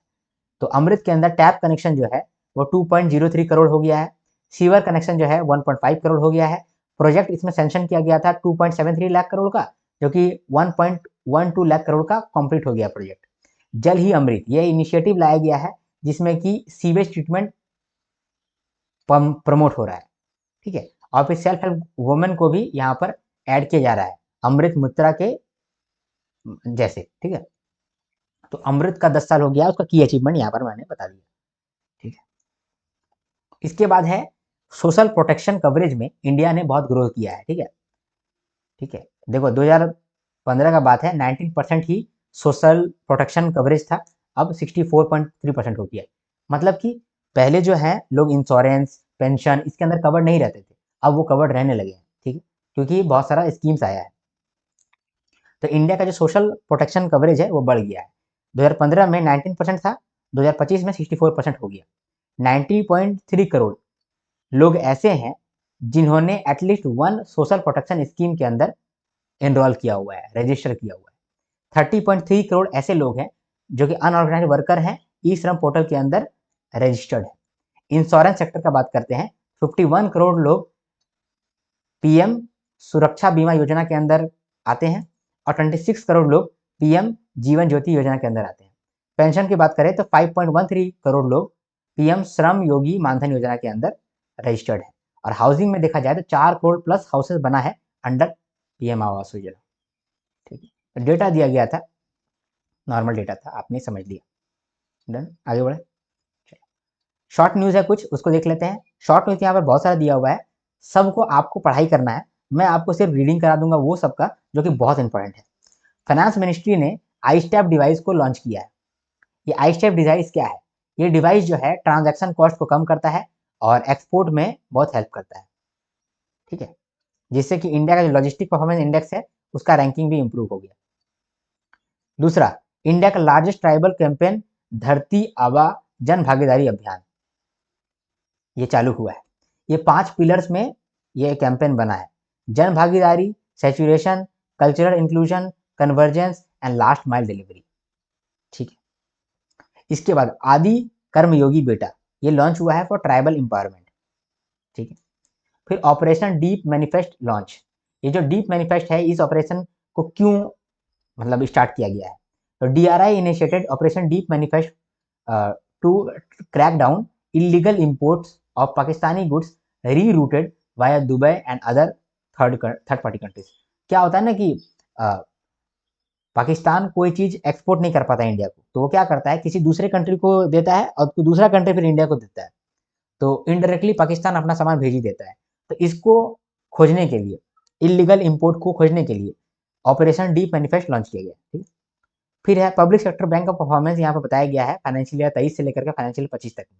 बिजनेस जो है वो बढ़ गया है, नेट एनपीए कम हो गया है 1.24% से कम होकर के 0.52% हो गया है। नेट प्रॉफिट जो है ये बढ़ गया है 1.04 लाख करोड़ से बढ़ करके 1.7 लाख करोड़ हो गया है। डिविडेंड जो वो भी बढ़ गया है 20,964 करोड़ था पहले, अब बढ़ करके हो गया 34,990 करोड़। ठीक है, इसके बाद national skill gap study launch किया गया है bye ministry of skill development and entrepreneurship. ठीक है, इसके अंदर हम लोग ये देखेंगे कि सेक्टोरल लेवल में क्या स्किल का डिमांड है और क्या स्किल हम लोग बच्चे को दे रहे हैं, यानी कि स्किल गैप कितना है, ये चीज हम लोग डिस्कस करेंगे। ये जो स्टडी है ये कंडक्ट कौन कराएगा, national council for applied economic research ये कराएगा। ठीक है, फिर मिजोरम जो है वो एमओयू साइन किया है फॉर मल्टीलिंगुअल गवर्नेंस। मिजोरम जो है एमओयू साइन किया है भाषणी डिवीजन के साथ। ठीक है, ताकि जो मल्टीलिंगुअल ई गवर्नेंस है ये हो सके, अलग अलग लैंग्वेज को हम लोग इनकॉर्पोरेट कर पाए इन गवर्नेंस, इसीलिए मिजोरम ने साइन किया है एमओयू विद भाषणी डिवीजन। ठीक, डिजिटल पेमेंट अवार्ड 2025 बटा है जिसमें 21 ऑनर किए गए हैं। यहाँ पर इंडिया पोस्ट पेमेंट बैंक जो है वो टॉप डिजिटल पेमेंट इंडेक्स आया है। ठीक है, नक्षत्र इंडिया का पहला HPC cluster for virus research, India first high performance computing cluster for virological research Nakshatra has been installed at national institute of virology Pune. ठीक है, इसके बाद DST lab develop solar driven green hydrogen device. ठीक है, तो centre for nano and soft matter sciences under department of science and technology developed a next generation device that produces green hydrogen by splitting water into only solar energy and earth abundant materials। ठीक है, फिर world police और fire games हुआ 2029 के अंदर। ठीक है, इस जो गेम्स है इसका करंट होस्ट अहमदाबाद था और लेटेस्ट एडिशन 20th हुआ है कहाँ पर, विनिपेग कनाडा के अंदर। पार्टिसिपेंट कौन कौन पार्टिसिपेट किया था, police, fire, medical, emergency and disaster services. ठीक है, हो गया। अब हम लोग समरी करेंगे। ठीक है, अब तक हम लोगों ने बहुत कुछ देख लिया, अब हम लोग समराइज करना है, इससे हमारा 16 से 30 जून का पीआईबी भी डन हो जाएगा। ओके, चलो चलिए दोस्तों, अब हम लोग समराइज करते हैं जो भी आज हम लोग देखें। तो सबसे पहला न्यूज हम लोग देखें कि render paste holding facility category A का सर्टिफिकेशन मिला है आईसीएआर निषाद। इसका क्या मतलब है, देखो रेंडर पेस्ट एक तरह का वायरस है जो कि कैटल लोगों को होता है, जैसे कि गाय भैंस इन लोग को होता है। ये जो वायरस है ये बहुत कॉन्टेजियस है और इससे बहुत डेथ हो जाता है कैटल्स का। तो ये कैटल प्लेग की तरह इसको कंसिडर किया जा सकता है। तो कैटल प्लेग के लिए जो वायरस होता है उसको बोलते हैं रेंडर पेस्ट। ये जो रेंडर पेस्ट है इस वायरस को हम लोग को ध्यान से रखना चाहिए। तो ध्यान से रखने के लिए 2 ऑर्गेनाइजेशन इसका जिम्मेदारी उठाया है, एक है फूड एंड एग्रीकल्चर ऑर्गेनाइजेशन और दूसरा है world organisation for animal health. ये जो रेंडर पेस्ट का वायरस है इसको खास जगह में ही रखा जाता है और उन खास जगह में से एक जगह इंडिया का भी है, आईसीएआर निषाद भोपाल। इसको अभी चुना गया है as a category A RHP, render paste holding facility. ठीक है, यहाँ पर ये जो वायरस है ये रहेगा, इसको स्टोर किया जाएगा और इसको एक्सपेरिमेंट भी किया जाएगा। कैटेगरी ए के साथ कैटेगरी बी सी बहुत सारा होता है, लेकिन इंडिया को कैटेगरी ए में रखा गया है। यानी कि कैटेगरी ए में ना इस वायरस को आप रख भी सकते हैं केयरफुली और इसमें एक्सपेरिमेंट भी कर सकते हैं, आपको अलाउड होता है। तो 1 साल के लिए अलाउ किया गया है आईसीएआर निषाद को, जो कि भोपाल के अंदर आता है। ये इंडिया के लिए बड़ा बात है। ठीक है, इसके बाद आईसीआर निषाद जो है इसके लिए अप्लाई किया था 2019 में, अब जाकर के इसको इसका अलाउ मिला है। ठीक है, इसको अलाउ हुआ है। साथ में सिंस इसको कैटेगरी ए का मतलब दर्जा दिया गया है, इस वजह से ये सिर्फ ग्लोबली 6 लैब के अंदर एक लैब है, समझे, 6 ही लैब है ग्लोबली जिसको कैटेगरी ए आरपीएच का फैसिलिटी दिया जाता है। ठीक है, अलाउ किया जाता है, इंडिया भी उसके अंदर आ गया। ठीक है, ये इंपॉर्टेंट न्यूज था। आगे बढ़ते हैं। दूसरा हम लोग क्या देखें कि क्यूएस वर्ल्ड यूनिवर्सिटी रैंकिंग्स 2026 आया है। ठीक है, ये किस बेसिस पे आया है, 1.6 मिलियन एकेडमिक पेपर्स के आधार पर, 1.5 लाख प्लस एकेडमिक्स के आधार पर और 1 लाख प्लस एम्प्लॉयर्स के आधार पर यूनिवर्सिटी को रैंक किया गया है 2026 के लिए। तो 5 पैरामीटर है जिसको हम लोग यहाँ पर लेंस कह रहे हैं। इन 5 पैरामीटर्स पे ही हम लोग जज किए हैं कि कौन सा यूनिवर्सिटी कैसा है। पहला लेंस है रिसर्च एंड डिस्कवरी, इसका वेटेज 50% है। दूसरा है एम्प्लॉयबिलिटी एंड आउटकम्स, इसका वेटेज 20% है। फिर ग्लोबल एंगेजमेंट, इसका वेटेज 15% है। लर्निंग एक्सपीरियंस, इसका वेटेज 10% है और सस्टेनेबिलिटी, इसका वेटेज 5% है। तो ये 5 लेंसेज के आधार पर हम लोग ये चेक किए हैं कि कौन सा यूनिवर्सिटी कहाँ रैंक करता है। तो ग्लोबली अगर देखा जाए तो सबसे नंबर 1 पर है मैसाचुसेट्स इंस्टीट्यूट ऑफ टेक्नोलॉजी। ठीक है, मैसाचुसेट्स इंस्टीट्यूट ऑफ टेक्नोलॉजी। उसके बाद दूसरा में है इंपीरियल कॉलेज लंदन, तीसरा में है स्टैनफोर्ड, फिर ऑक्सफोर्ड, फिर हार्वर्ड। अगर इंडिया का बात करें तो टोटल 54 इंस्टीट्यूट है जो कि इस रैंकिंग के अंदर आया है, 54 इंडियन इंस्टीट्यूट, उसमें आईआईटी 12 है। 6 ऐसा इंस्टीट्यूट है जो कि टॉप 250 के अंदर है। ठीक है, इंडिया जो है वो 4th मोस्ट रिप्रेजेंटेड कंट्री है after UK, after US, UK and China. ठीक है, अगर इंडियन इंस्टीट्यूट का बात करें तो टॉप में कौन है, आईआईटी दिल्ली 123 रैंक, फिर IIT Bombay 129 rank, IIT Madras 180 rank, IIT Kharagpur 215 rank और आईआईटी बेंगलुरु 219 रैंक। 5 ऐसा यूनिवर्सिटी है कि टॉप 100 के अंदर आया है based on employer reputation. Okay, आगे बढ़ते हैं। इसके बाद वेलफेयर स्कीम्स लाया गया है for unorganised workers in beedi, cine and mining sector. Mining sector है या फिर सिनेमा सेक्टर है, ठीक है, या फिर बीड़ी बनाने वाला सेक्टर है। तो इन सब सेक्टर में अनऑर्गेनाइज वर्कर के लिए 2 स्कीम आया है। पहला स्कीम है एजुकेशन असिस्टेंस स्कीम और दूसरा स्कीम है health care support scheme. Education assistance scheme के अंदर जो भी वर्कर्स हैं उनके बच्चों को हम लोग स्कॉलरशिप दे रहे हैं। कितना स्कॉलरशिप दे रहे हैं, 1,000 से लेकर के 25,000 तक हर साल। ठीक है, 1,000 से लेकर 25,000 रुपया तक हर साल स्कॉलरशिप देंगे फॉर देयर चिल्ड्रन। ठीक है, per year through national scholarship portal और हर साल 1 लाख एप्लीकेशन रिसीव होगा। ठीक है, इसके बाद ये तो हो गया एजुकेशन असिस्टेंस स्कीम। अगर हेल्थ केयर सपोर्ट स्कीम की बात करें तो यहाँ पर हेल्थ केयर के लिए आउट केयर पेशेंट केयर है, जैसे मान लो कि डॉक्टर सुविधा देगा डिस्पेंसरी नेटवर्क के द्वारा, ठीक है, डॉक्टर सुविधा देगा, जो कंसल्टेशन होता है वो कंसल्टेशन देगा। इसके बाद अगर कोई स्पेशलाइज ट्रीटमेंट आपको कराना है तो उसके लिए भी रिइंबर्समेंट आपको मिल जाएगा। स्पेशलाइज ट्रीटमेंट अगर कहीं और से करा रहे हो, अगर माइनर इंजरीज है तो 30,000 तक का आपको रिइंबर्समेंट मिल जाएगा, और अगर कोई क्रिटिकल इलनेस है जैसे कि कैंसर, टीबी, तो उस केस में 7.5 लाख तक का आपको रिइंबर्समेंट मिल जाएगा। ठीक है, तो ये 2 स्कीम है for unorganised worker in beedi sector, cine sector and mining sector. ठीक है, अगला देखते हैं। तो अगला प्रोजेक्ट है एक टाइम डिससेमिनेशन प्रोजेक्ट। इस प्रोजेक्ट के अंदर हम लोग टाइम को डिससेमिनेट कर रहे हैं। हम लोग चाहते हैं कि पूरे देश में एक ही टाइम रहे, मिली सेकेंड, माइक्रो सेकेंड कहीं पर भी गैप ना रहे, एकदम एक टाइम पूरे देश के लिए।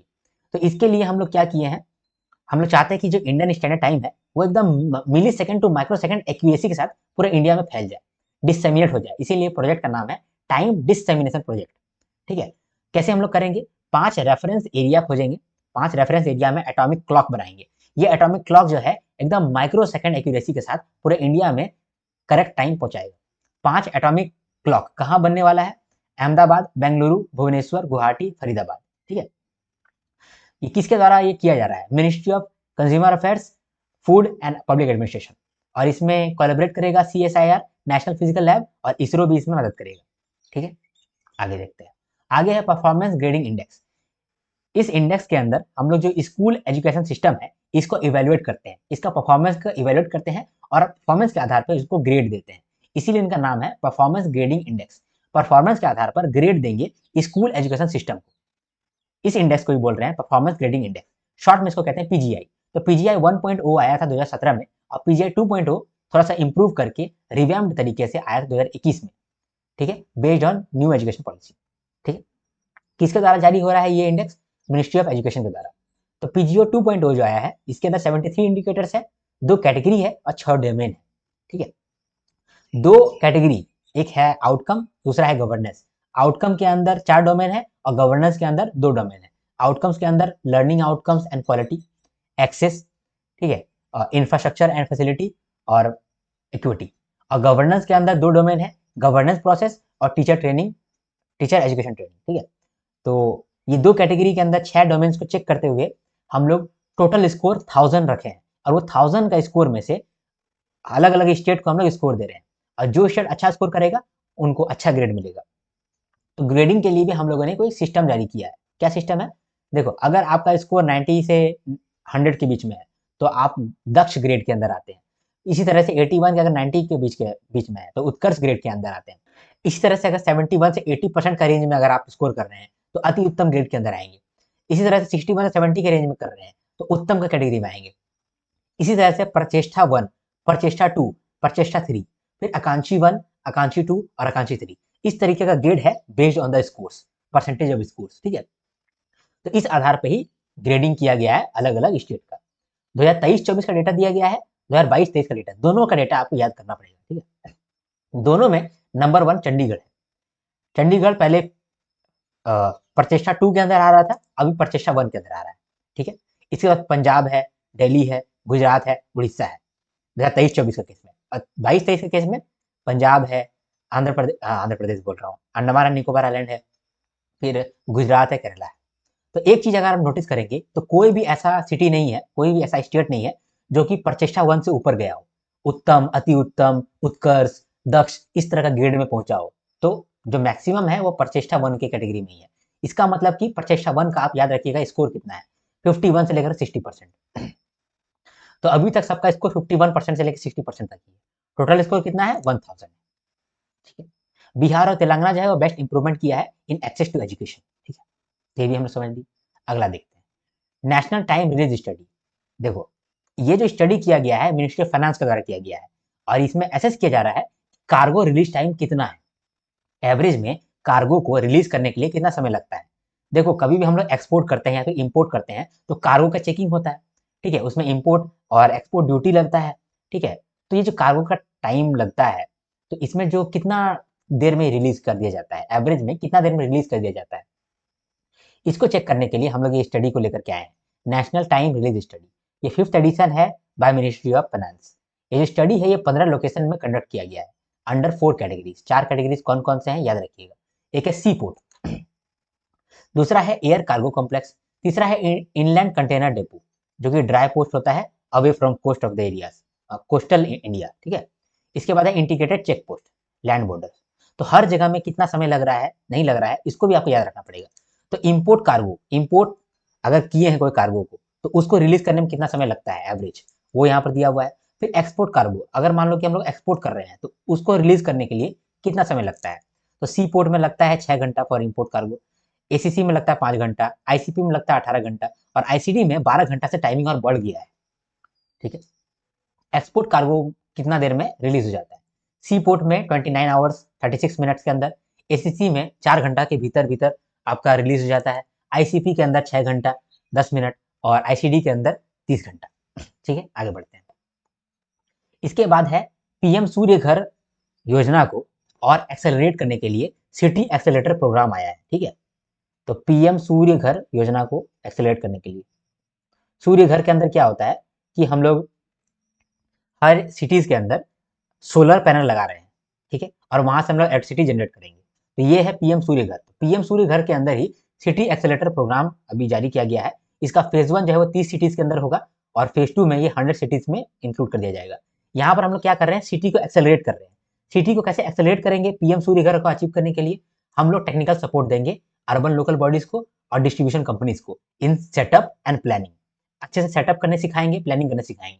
जो लोकल स्टाफ है उनको ट्रेन करेंगे और लोकल इंस्टीट्यूट को ट्रेन करेंगे कि वो आगे ट्रेन करें, ठीक है। अगर ट्रेनिंग दे देंगे और सेटअप और प्लानिंग का टेक्निकल सपोर्ट भी दे देंगे, जल्दी से जल्दी सूर्य घर योजना इंप्लीमेंट हो पाएगा। साथ में हम लोग सिटी लेवल पॉलिसी सपोर्ट देंगे, सिटी को ये सिखाएंगे कि किस तरह से आपको रूल बनाना है, पॉलिसी बनाना है, ताकि पीएम सूर्य घर जो है वो जल्दी से जल्दी इंप्लीमेंट हो पाए, ठीक है। यही न्यूज था, आगे बढ़ते हैं। इसके बाद 25th मीटिंग हुआ है सेंट्रल जोनल काउंसिल का, ठीक है। तो आपको ये जानना जरूरी है कि कितना जोन होता है और क्या बोलते हैं जोन का ऑर्गेनाइजेशन स्ट्रक्चर क्या होता है, ये जो जोनल काउंसिल है ये करता क्या है। सबसे पहले तो ये 5 जोन होता है, इंडिया के अंदर 5 जोन है और एक स्पेशल जोन है। 5 जोन कौन कौन सा है, नॉर्थर्न, ईस्टर्न, वेस्टर्न, सदर्न, बीच में सेंट्रल, ये 5 हो गया और एक स्पेशल है नॉर्थ ईस्टर्न, ठीक है। तो northern, eastern, western, southern, central और नॉर्थ ईस्टर्न, ठीक है। ये काम क्या करता है, ये लोग काम क्या करता है, इंटर स्टेट डिस्प्यूट्स को रिजॉल्व करता है, economic, social and infrastructure development को कोऑर्डिनेट करता है और कोऑपरेटिव फेडरलिज्म को प्रमोट करता है। इसका अगर हम लोग मतलब क्या बोलते हैं इसको कंपोजिशन देखें, ये जोनल काउंसिल है, इसका अगर हम लोग कंपोजिशन देखें तो इनका जो चेयरपर्सन होता है वो होम मिनिस्टर होता है। इसका जो वाइस चेयरपर्सन होता है वो सीएम होता है स्टेट्स का। जिस स्टेट्स में वो जो जोन में वो स्टेट्स है ना, तो वो स्टेट का ही सीएम वाइस चेयरमैन बनता है और ये हर साल रोटेट होते रहता है, ठीक है। तो रोटेटिंग पर ईयर ऐसे लिख सकते हो आप, ठीक है। अब इसमें मेंबर कौन रहता है, इस जोनल काउंसिल में मेंबर कौन रहता है, तो सीएम रहता है क्योंकि वो तो वाइस चेयरमैन है, plus 2 minister from each state, ठीक है। उसके 2 यूनियन टेरिटरी मेंबर्स रहता है, ठीक है। आगे बढ़ते हैं। ये जो 2 मेंबर है, 2 मिनिस्टर है फ्रॉम ईच स्टेट, इसको नॉमिनेट करता है गवर्नर, इसको भी आप याद रखिएगा, ठीक है। आगे बढ़ते हैं। इसके बाद नव्या नाम का प्रोग्राम लॉन्च किया गया है, ठीक है। किसके द्वारा, ministry of women and child development के द्वारा और ministry of skill development and entrepreneurship के द्वारा। नव्या का फुल फॉर्म क्या है, nurturing aspirations through vocational training for young adolescent girls. जो कि यंग एडोलेसेंट गर्ल है, मतलब कि ऐसी लड़कियां जो कि 16 से 18 साल की एज की हैं, अभी उन्होंने क्लास 10 पास किया है, तो उन लोग को हम लोग चाहते हैं कि वोकेशनल ट्रेनिंग दे। वोकेशनल ट्रेनिंग से क्या होगा, उनको जॉब मिलना आसान हो जाएगा। तो मोस्टली ये देखा गया है कि अधिक से अधिक लड़कियां जो हैं वो क्लास 10 पास करती हैं, क्लास 12 पास करके उनका शादी कर दिया जाता है। तो क्लास 12 पास करने से पहले ही उनको वोकेशनल ट्रेनिंग दे दूं, ताकि होगा क्या कि अगर उनको वोकेशनल ट्रेनिंग मिल जाएगा तो वो कहीं पर भी जॉब ले सकेंगी और जॉब ले सकेंगी तो वो इंडिपेंडेंट हो पाएंगी। तो वोकेशनल ट्रेनिंग देने के लिए ministry of women and child development plus ministry of skill development and entrepreneurship, इन लोग दोनों ने मिलकर के नव्या प्रोग्राम लाया है, जिसका फुल फॉर्म है nurturing aspirations through vocational training and young adolescent girls, ठीक है। यूपी से इसको लॉन्च किया गया था, 27 डिस्ट्रिक्ट के अंदर ये कवर्ड है। इसको सपोर्ट मिल रहा है अंडर पीएम कौशल विकास योजना, ठीक है। कौन कौन सा वोकेशनल ट्रेनिंग इन लोग को दिया जाएगा, ग्राफिक डिजाइनिंग इसका ट्रेंड है, ड्रोन एंड स्मार्टफोन असेंबली इसका ट्रेंड आने वाला है, CCTV and solar PV installation, finance and telecom sector और हैंड एम्ब्रॉयडरी, ठीक है। डन, आगे बढ़ते हैं। इसके बाद देखते हैं हाउस होल्ड इनकम सर्वे। देखो इनकम सर्वे ना कलेक्ट करना बहुत मुश्किल है और इंडिया ने रेयरली ही ऐसा कलेक्ट किया है इनकम डेटा। एक्सपेंडिचर सर्वे हम लोग करते हैं, एक्सपेंडिचर सर्वे करना आसान होता है, लेकिन इनकम डेटा को कलेक्ट करना मुश्किल होता है। लेकिन इस बार हम लोग चाहते हैं कि हम लोग जो है एक टेक्निकल एक्सपर्ट ग्रुप बनाए हैं, उनका हेल्प से हम लोग एक्यूरेट डेटा इकट्ठा कर लें।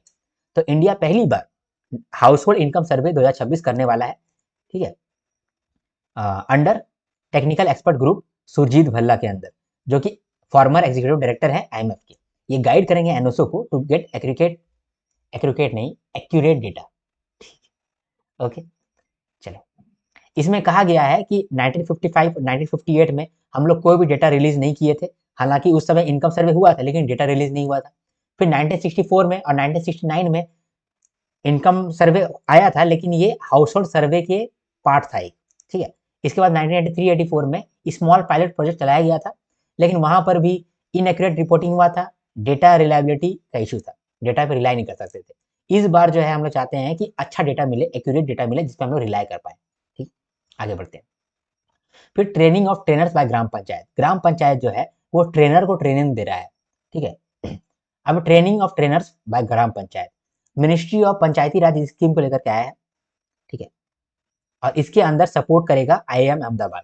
तो आईआईएम अहमदाबाद ट्रेनिंग देगा, किनको ट्रेनिंग देगा? ट्रेनर्स को। ये ट्रेनिंग देगा कि आगे जाकर के तुम ट्रेन करो ग्राम पंचायत के लोगों को और ग्राम पंचायत को, ताकि ग्राम पंचायत जो है अपना रिवेन्यू खुद जनरेट कर पाए, ठीक है। अपना कैसे जनरेट कर पाएगा? अच्छे तरीके से टैक्सेशन लगाए, अच्छे तरीके से बिहेवियर साइंस को यूज करके टैक्स कलेक्शन को बढ़ाए, ठीक है, अपना फ्यूचर इनकम को प्लान कर पाए, फोरकास्ट कर पाए, ठीक है, स्वॉट एनालिसिस कर पाए, ताकि ग्राम पंचायत जो है वो ग्रोथ कर पाए।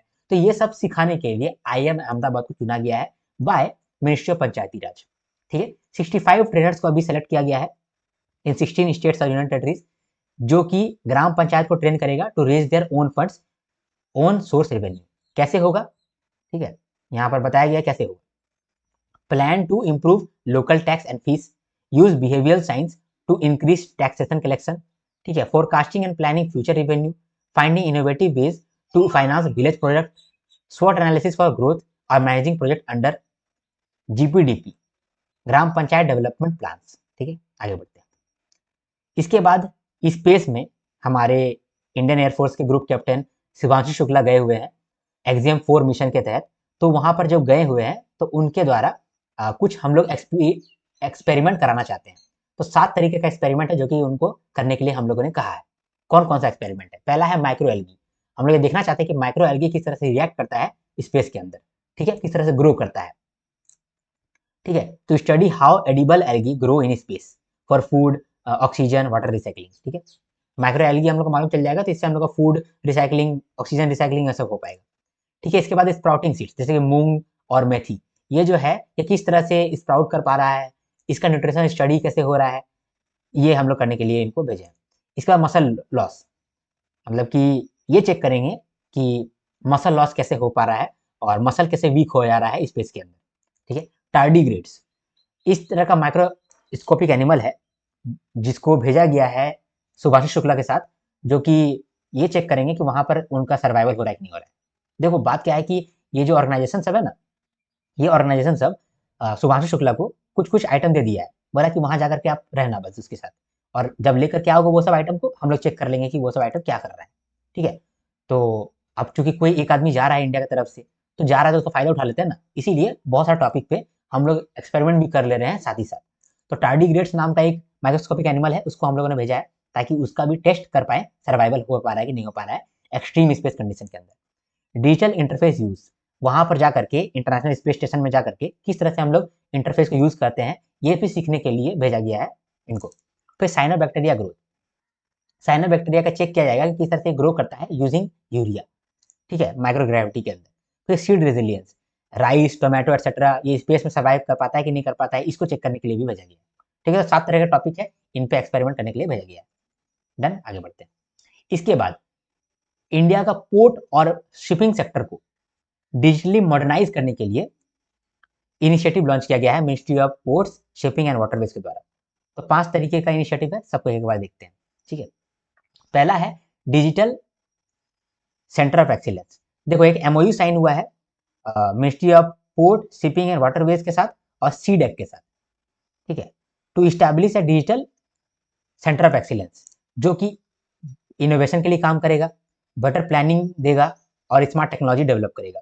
To modernise operation and logistic, port और शिपिंग सेक्टर के अंदर। फिर एक सागर सेतु नाम का एक प्लेटफॉर्म आया है, जो कि एक सिंगल प्लेटफॉर्म है जहां पर सारा स्टेक होल्डर रहेगा, जिससे कि प्रोसेसिंग टाइम कम हो जाएगा और पेपर वर्क भी कम हो पाएगा। इसके बाद दृष्टि फ्रेमवर्क है, जो कि मैरीटाइम विजन और अमृतकाल विजन को मॉनिटर करता है और ट्रैक करता है। दृष्टि का फुल फॉर्म आप याद रखिएगा, data driven decision support review institutional system for हैशनिंग and tracking implementation. बहुत बड़ा है इसका फुल फॉर्म, दृष्टि नाम बनाने के चक्कर में इतना बड़ा कर दिया नाम, ठीक है। इसके बाद स्टैंडर्ड स्केल ऑफ रेट्स, ये भी डिसाइड किया गया है for major port. Major port में कितना टैरिफ रहना चाहिए, इसका एक यूनिफॉर्म टेम्पलेट सेट किया है, इसका नाम है स्टैंडर्ड स्केल ऑफ रेट्स, ठीक है। फिर एक रिपोर्ट भी जारी किया जिसका नाम है गेटवे टू ग्रीन, इसको पब्लिश किया गया है, जो कि एक रोड मैप देता है, एक प्लान डिसाइड करता है for how Indian ports can use green hydrogen, can export it and how they can produce it, ठीक है। तो ग्रीन हाइड्रोजन को कैसे बनाना है, कैसे इसको एक्सपोर्ट करना है, कैसे स्टोर करना है, इसका पूरा रोड मैप और प्लान दिया गया है इस रिपोर्ट के अंदर, जिसका नाम है गेटवे टू ग्रीन, ठीक। आगे बढ़ते हैं। इसके बाद मिनिस्ट्री ऑफ रूरल डेवलपमेंट और ministry of skill development and entrepreneurship, इन दोनों ने मिलकर के वापस से महिलाओं को शिक्षा देने के लिए कदम उठाया है। अभी हम लोगों ने देखा कि जो गर्ल्स हैं 16 से 18 साल की एज की, जो कि क्लास 10 पास करी है, उन लोग को हम लोग वोकेशनल ट्रेनिंग दे रहे हैं, ठीक है, इमर्जिंग टेक्नोलॉजीज पे, ताकि वो क्या बोलते हैं अपने आप को एम्पावर कर पाए और इंडिपेंडेंट बना पाए। तो सिर्फ क्या बच्चों को ही चाहिए, जो महिलाएं बड़ी हो गई हैं क्या उनको नहीं चाहिए? तो उनको भी तो चाहिए। तो इसीलिए ministry of rural development plus ministry of skill development and entrepreneurship, इन लोग दोनों ने एमओयू साइन किया है 3 साल के लिए, 3 साल के लिए एमओयू साइन किया है, ठीक है, 3 ईयर्स के लिए। यहाँ पर ये लोग स्किल ट्रेनिंग कराएंगे कस्टमाइज्ड, ठीक है। मतलब इमर्जिंग सेक्टर जैसे कि digital skills, marketing, financial literacy, compliance, इन सब का नॉलेज दिया जाएगा। प्लस ट्रेनर्स को भी ट्रेन किया जाएगा, जो कि सेल्फ हेल्प ग्रुप के मेंटर्स हैं, जो कि आगे जाकर के सेल्फ हेल्प ग्रुप के मेंबर्स को सिखाएंगे, उनको भी ट्रेन किया जा रहा है बाय जेएसएस, यानी कि जन शिक्षण संस्थान, फिर RSEITI और नेस्बट और NSTI, ठीक है। इसके साथ साथ हम लोग स्किल सर्टिफिकेशन भी दे रहे हैं साथ में, ठीक है। फिर हम लोग डिस्ट्रिक्ट स्किल प्लान के अंदर इंटीग्रेशन भी कर रहे हैं और अवेयरनेस भी फैला रहे हैं, कैंपेन्स के माध्यम से, लाइवलीहुड मेला के माध्यम से, रोजगार मेला के माध्यम से और मेंटरशिप प्रोग्राम के माध्यम से, ठीक है। आगे बढ़ते हैं। इसके बाद झरिया नाम का एक जगह है झारखंड में, जहां पर कोयला पूरा जल रहा है, जमीन के नीचे पूरा कोयला है, ऊपर कोयला जल रहा है। इसका मतलब कि पूरा जमीन के अंदर पूरा जल ही रहा है और जमीन धंस जा रहा है। ये बहुत बड़ा प्रॉब्लम है, अभी हाल फिलहाल में पूरा न्यूज में चल रहा था, इसीलिए इसका मास्टर प्लान इसके लिए बनाया गया है सरकार के द्वारा। मास्टर प्लान अप्रूव किया गया है, जिसमें 5940 करोड़ रुपया इसमें एलोकेट किया गया है। सबसे पहले इसमें मोस्ट वल्नरेबल साइट्स को खोजा जाएगा और वहां पर जो लोग रहते हैं उनको वहां से निकाला जाएगा, उनको रिहेबिलिटेशन दिया जाएगा, ठीक है। और साथ में वहां का फायर कंट्रोल करने की कोशिश किया जाएगा। दूसरा, 1 लाख रुपया दिया जाएगा, 1 लाख रुपया दिया जाएगा लाइवलीहुड के लिए फॉर फैमिली। जो फैमिली को हम लोग हटा रहे हैं उनको 1 लाख रुपया हम लोग देंगे पर फैमिली, ठीक है। और लोन देंगे अप टू 3 लाख, ताकि वो कोई बिजनेस स्टार्ट कर पाए, छोटा मोटा बिजनेस स्टार्ट कर पाए, स्किल डेवलपमेंट कर पाए। साथ में बेसिक इंफ्रास्ट्रक्चर भी बनाएंगे झरिया में, road, electricity, water supply, sewerage, ये सब का भी फैसिलिटी लेके आएंगे। साथ में डेडिकेटेड फंड भी बनाया गया है to promote job and income generation in Jharia, Jharia alternative livelihood rehabilitation fund, ठीक है। आगे बढ़ते हैं। इसके बाद स्टैटिस्टिकल रिपोर्ट जारी किया गया है on value of out from agriculture and allied sector. तो एग्रीकल्चर और अलाइड सेक्टर से हम लोग का कितना आउटपुट आया है, इसका एक रिपोर्ट आया है, ठीक है। ये डिस्कस करता है 2011-12 से लेकर के 23-24 का डेटा, ठीक है। ये डेटा किसके द्वारा आया है? Ministry of statistics and programme implementation के द्वारा आया है। यहाँ पर जीवीए का डेटा दिया गया है और जीवीओ का डेटा दिया गया है। जीवीए का मतलब होता है ग्रॉस वैल्यू एडेड और जीवीओ का मतलब होता है ग्रॉस वैल्यू आउटपुट, ठीक है। कितना बनाए हैं और कितना वैल्यू ऐड किए हैं, इसको और डिटेल में हम लोग समझेंगे जब नेशनल इनकम को पढ़ेंगे, ठीक है। तो जीवीए ऑफ एग्रीकल्चर कितना बढ़ा है? 225% से बढ़ा है। 1500 टू 1000 करोड़ था, वो हो गया है 4878,000 करोड़। 2011-12 से लेकर के 2023-24 का डेटा है, ठीक है। ये करंट प्राइस में है, ठीक है। इसमें इन्फ्लेशन भी एडेड होगा, इसीलिए करंट प्राइस में लिखा हुआ है। इसके बाद जीबीओ का बात करें तो 1908 1000 करोड़ से बढ़ करके 2949,000 करोड़ हो गया है, ठीक है। 54.6% का ग्रोथ है। क्रॉप सेक्टर जो है वो लार्जेस्ट कंट्रीब्यूटर है। डन, समझ में आ गया आपको। इसके बाद टॉप स्टेट्स कौन कौन से हैं? सीरियल्स यानी कि अनाज के जीबीओ के अंदर अनाज उत्पादन में सबसे टॉप स्टेट्स कौन कौन से हैं? UP, MP, Punjab, Telangana and Haryana. Fruits में बनाना सबसे ज़्यादा प्रोडक्शन किया है और वेजिटेबल में पोटैटो सबसे ज़्यादा प्रोडक्शन किया है। फिशिंग कंट्रीब्यूशन देखा जाए तो फिशिंग का कंट्रीब्यूशन बढ़ गया है एलाइड सेक्टर के अंदर। पहले 4.2% था, अब 7.0% हो गया है। इसके बाद एमपी जो है वो टॉप कंट्रीब्यूटर है स्पाइसेस के अंदर। ओके, आगे बढ़ते हैं। फिर अमृत स्कीम का 10 साल पूरा हो गया है, ठीक है। तो अमृत स्कीम आपके लिए बहुत इंपॉर्टेंट हो गया है इस बार के एग्जामिनेशन के लिए। इसका अचीवमेंट यहाँ पर दिया गया है कि टैप कनेक्शन जो है वो 2.03 करोड़ हो गया है। सीवर कनेक्शन जो है 1.5 करोड़ हो गया है। प्रोजेक्ट सैंक्शन किया गया था 2.73 लाख करोड़ का, जिसके अंदर 1.12 लाख करोड़ का कंप्लीट हो गया है प्रोजेक्ट। जल ही अमृत ये इनिशिएटिव लेकर के आया गया है ताकि एफिशिएंट सीवेज ट्रीटमेंट को प्रमोट किया जा सके। फिर सेल्फ हेल्प ग्रुप को भी यहाँ पर सेल्फ हेल्प ग्रुप वुमेन जो है उनको भी यहाँ पर इंक्लूड किया गया है। इसके साथ साथ एक और डेटा दिया गया है कि इंडिया का जो सोशल प्रोटेक्शन कवरेज है वो बढ़ गया है। यानी अब जो है इंडिया के जो नागरिक है वो पेंशन, इंश्योरेंस इसके अंदर अब अपने आप को रजिस्टर कर रहे हैं, ठीक है। 19% 2015 में था जो कि 64% हो गया 2025 में। 90 करोड़ लगभग ऐसे लोग हैं जिन्होंने कम से कम एक सोशल प्रोटेक्शन स्कीम के अंदर एनरोलमेंट लिया हुआ है। 30 करोड़ ऐसे लोग हैं जो कि अनऑर्गेनाइज सेक्टर के लोग हैं जो कि ई श्रम पोर्टल के अंदर मतलब रजिस्टर्ड है। इंश्योरेंस में 51 करोड़ है अंडर प्रधानमंत्री सुरक्षा बीमा योजना, 26 करोड़ है अंडर प्रधानमंत्री जीवन ज्योति योजना, और पेंशन अगर देखा जाए तो 5.13 करोड़ है पीएम श्रम योगी मानधन योजना के अंदर, और हाउसिंग में 4 करोड़ प्लस हाउसेस बन गया है अंडर पीएम आवास योजना, ठीक है। यहाँ पर लगभग लगभग हम लोगों ने सारा का सारा न्यूज़ कवर कर लिया। कुछ शॉर्ट न्यूज़ है उसको भी कवर कर लेते हैं। शॉर्ट न्यूज़ क्या क्या है? फाइनेंस मिनिस्ट्री जो है वो आई स्टैप डिवाइस को लॉन्च किया है जो कि इंडिया का लॉजिस्टिक परफॉर्मेंस इंडेक्स का रैंकिंग को बढ़ाएगा। क्यों? क्योंकि इससे ट्रांजैक्शन कॉस्ट और टर्न अराउंड टाइम कम हो रहा है एक्सपोर्ट्स के अंदर। ओके। दूसरा, इंडिया का लार्जेस्ट ट्राइबल कैंपेन धरती आबा जन भागीदारी अभियान है। आपसे पूछ सकता है धरती आबा जन भागीदारी अभियान किस सेक्टर के लिए है, ठीक है। तो आपको ये बताना पड़ेगा ट्राइबल कैंपेन है ये, ठीक है। इसका 5 पिलर है, 5 पिलर भी पूछ सकता है। जन भागीदारी, saturation, cultural inclusion, convergence and last mile delivery, ठीक है। इसके बाद आदि कर्म योगी बेटा ये लॉन्च किया गया है फॉर ट्राइबल एम्पावरमेंट। फिर डिजिटल पेमेंट अवार्ड 2025 आया जिसमें 21 ऑनर किए गए। इसके अंदर जो डिजिटल पेमेंट इंडेक्स है इसमें टॉप किया है इंडिया पोस्ट पेमेंट बैंक, ठीक है। इसके बाद नक्षत्र, ये इंडिया का पहला हाई परफॉर्मेंस कंप्यूटिंग क्लस्टर है, ठीक है। इंडिया का पहला हाई परफॉर्मेंस कंप्यूटिंग क्लस्टर है वायरस रिसर्च के लिए, इसका नाम है नक्षत्र, ये आपसे पूछ सकता है, ठीक है। इसके बाद डीएसटी लैब जो है डेवलप किया है solar driven green hydrogen device. ये जो डिवाइस है ये ग्रीन हाइड्रोजन बना सकता है by splitting water using only solar energy and earth abundant material, ठीक है। इसके बाद पब्लिक सेक्टर बैंक का परफॉर्मेंस यहाँ पर बताया गया है कि बिजनेस कितना हुआ है, नेट एनपीए कितना हुआ है, नेट प्रॉफिट कितना हुआ है और डिविडेंड कितना बढ़ा है फाइनेंशियल ईयर 23 से लेकर के 25 के बीच में, ठीक है। फिर world police and fire games हुआ है, ये हर 2 साल में होता है, ठीक है। और अभी करंट होस्ट है अहमदाबाद इंडिया। इसके बाद national skill gap study launch किया गया है bye ministry of skill development and entrepreneurship, ठीक है। यहाँ पर स्टडी कंडक्ट किया जाएगा कि स्टेट लेवल में और सेक्टरल लेवल में डिमांड क्या है और एक्चुअल में स्किल कितना है, इसके बीच में गैप कितना है, ठीक है। इसके बाद डीजीएफटी ने रिस्ट्रिक्ट कर दिया है import of gold based alloys, इसको भी आप रीड कर लेना। और मेजोरम जो है वो एमओयू साइन किया है भाषणी डिवीजन के साथ ताकि मल्टीलिंगुअल गवर्नेंस हो सके, ठीक है। यहाँ पर हम लोगों ने समराइज कर दिया सारा न्यूज़ को। आई होप आपको मेरा वीडियो पसंद आया। अगर आपको मेरा वीडियो पसंद आया तो आप लाइक जरूर करके जाइए, बिना लाइक करे आप मत जाइए क्योंकि आपका एक लाइक जो है वो मेरा वीडियो का क्रेडिबिलिटी को हाई कर देगा। आपका एक कमेंट जो है मेरा दिन बना देता है, तो आप कमेंट किए बिना अगर जाएंगे तो मुझे अच्छा नहीं लगेगा।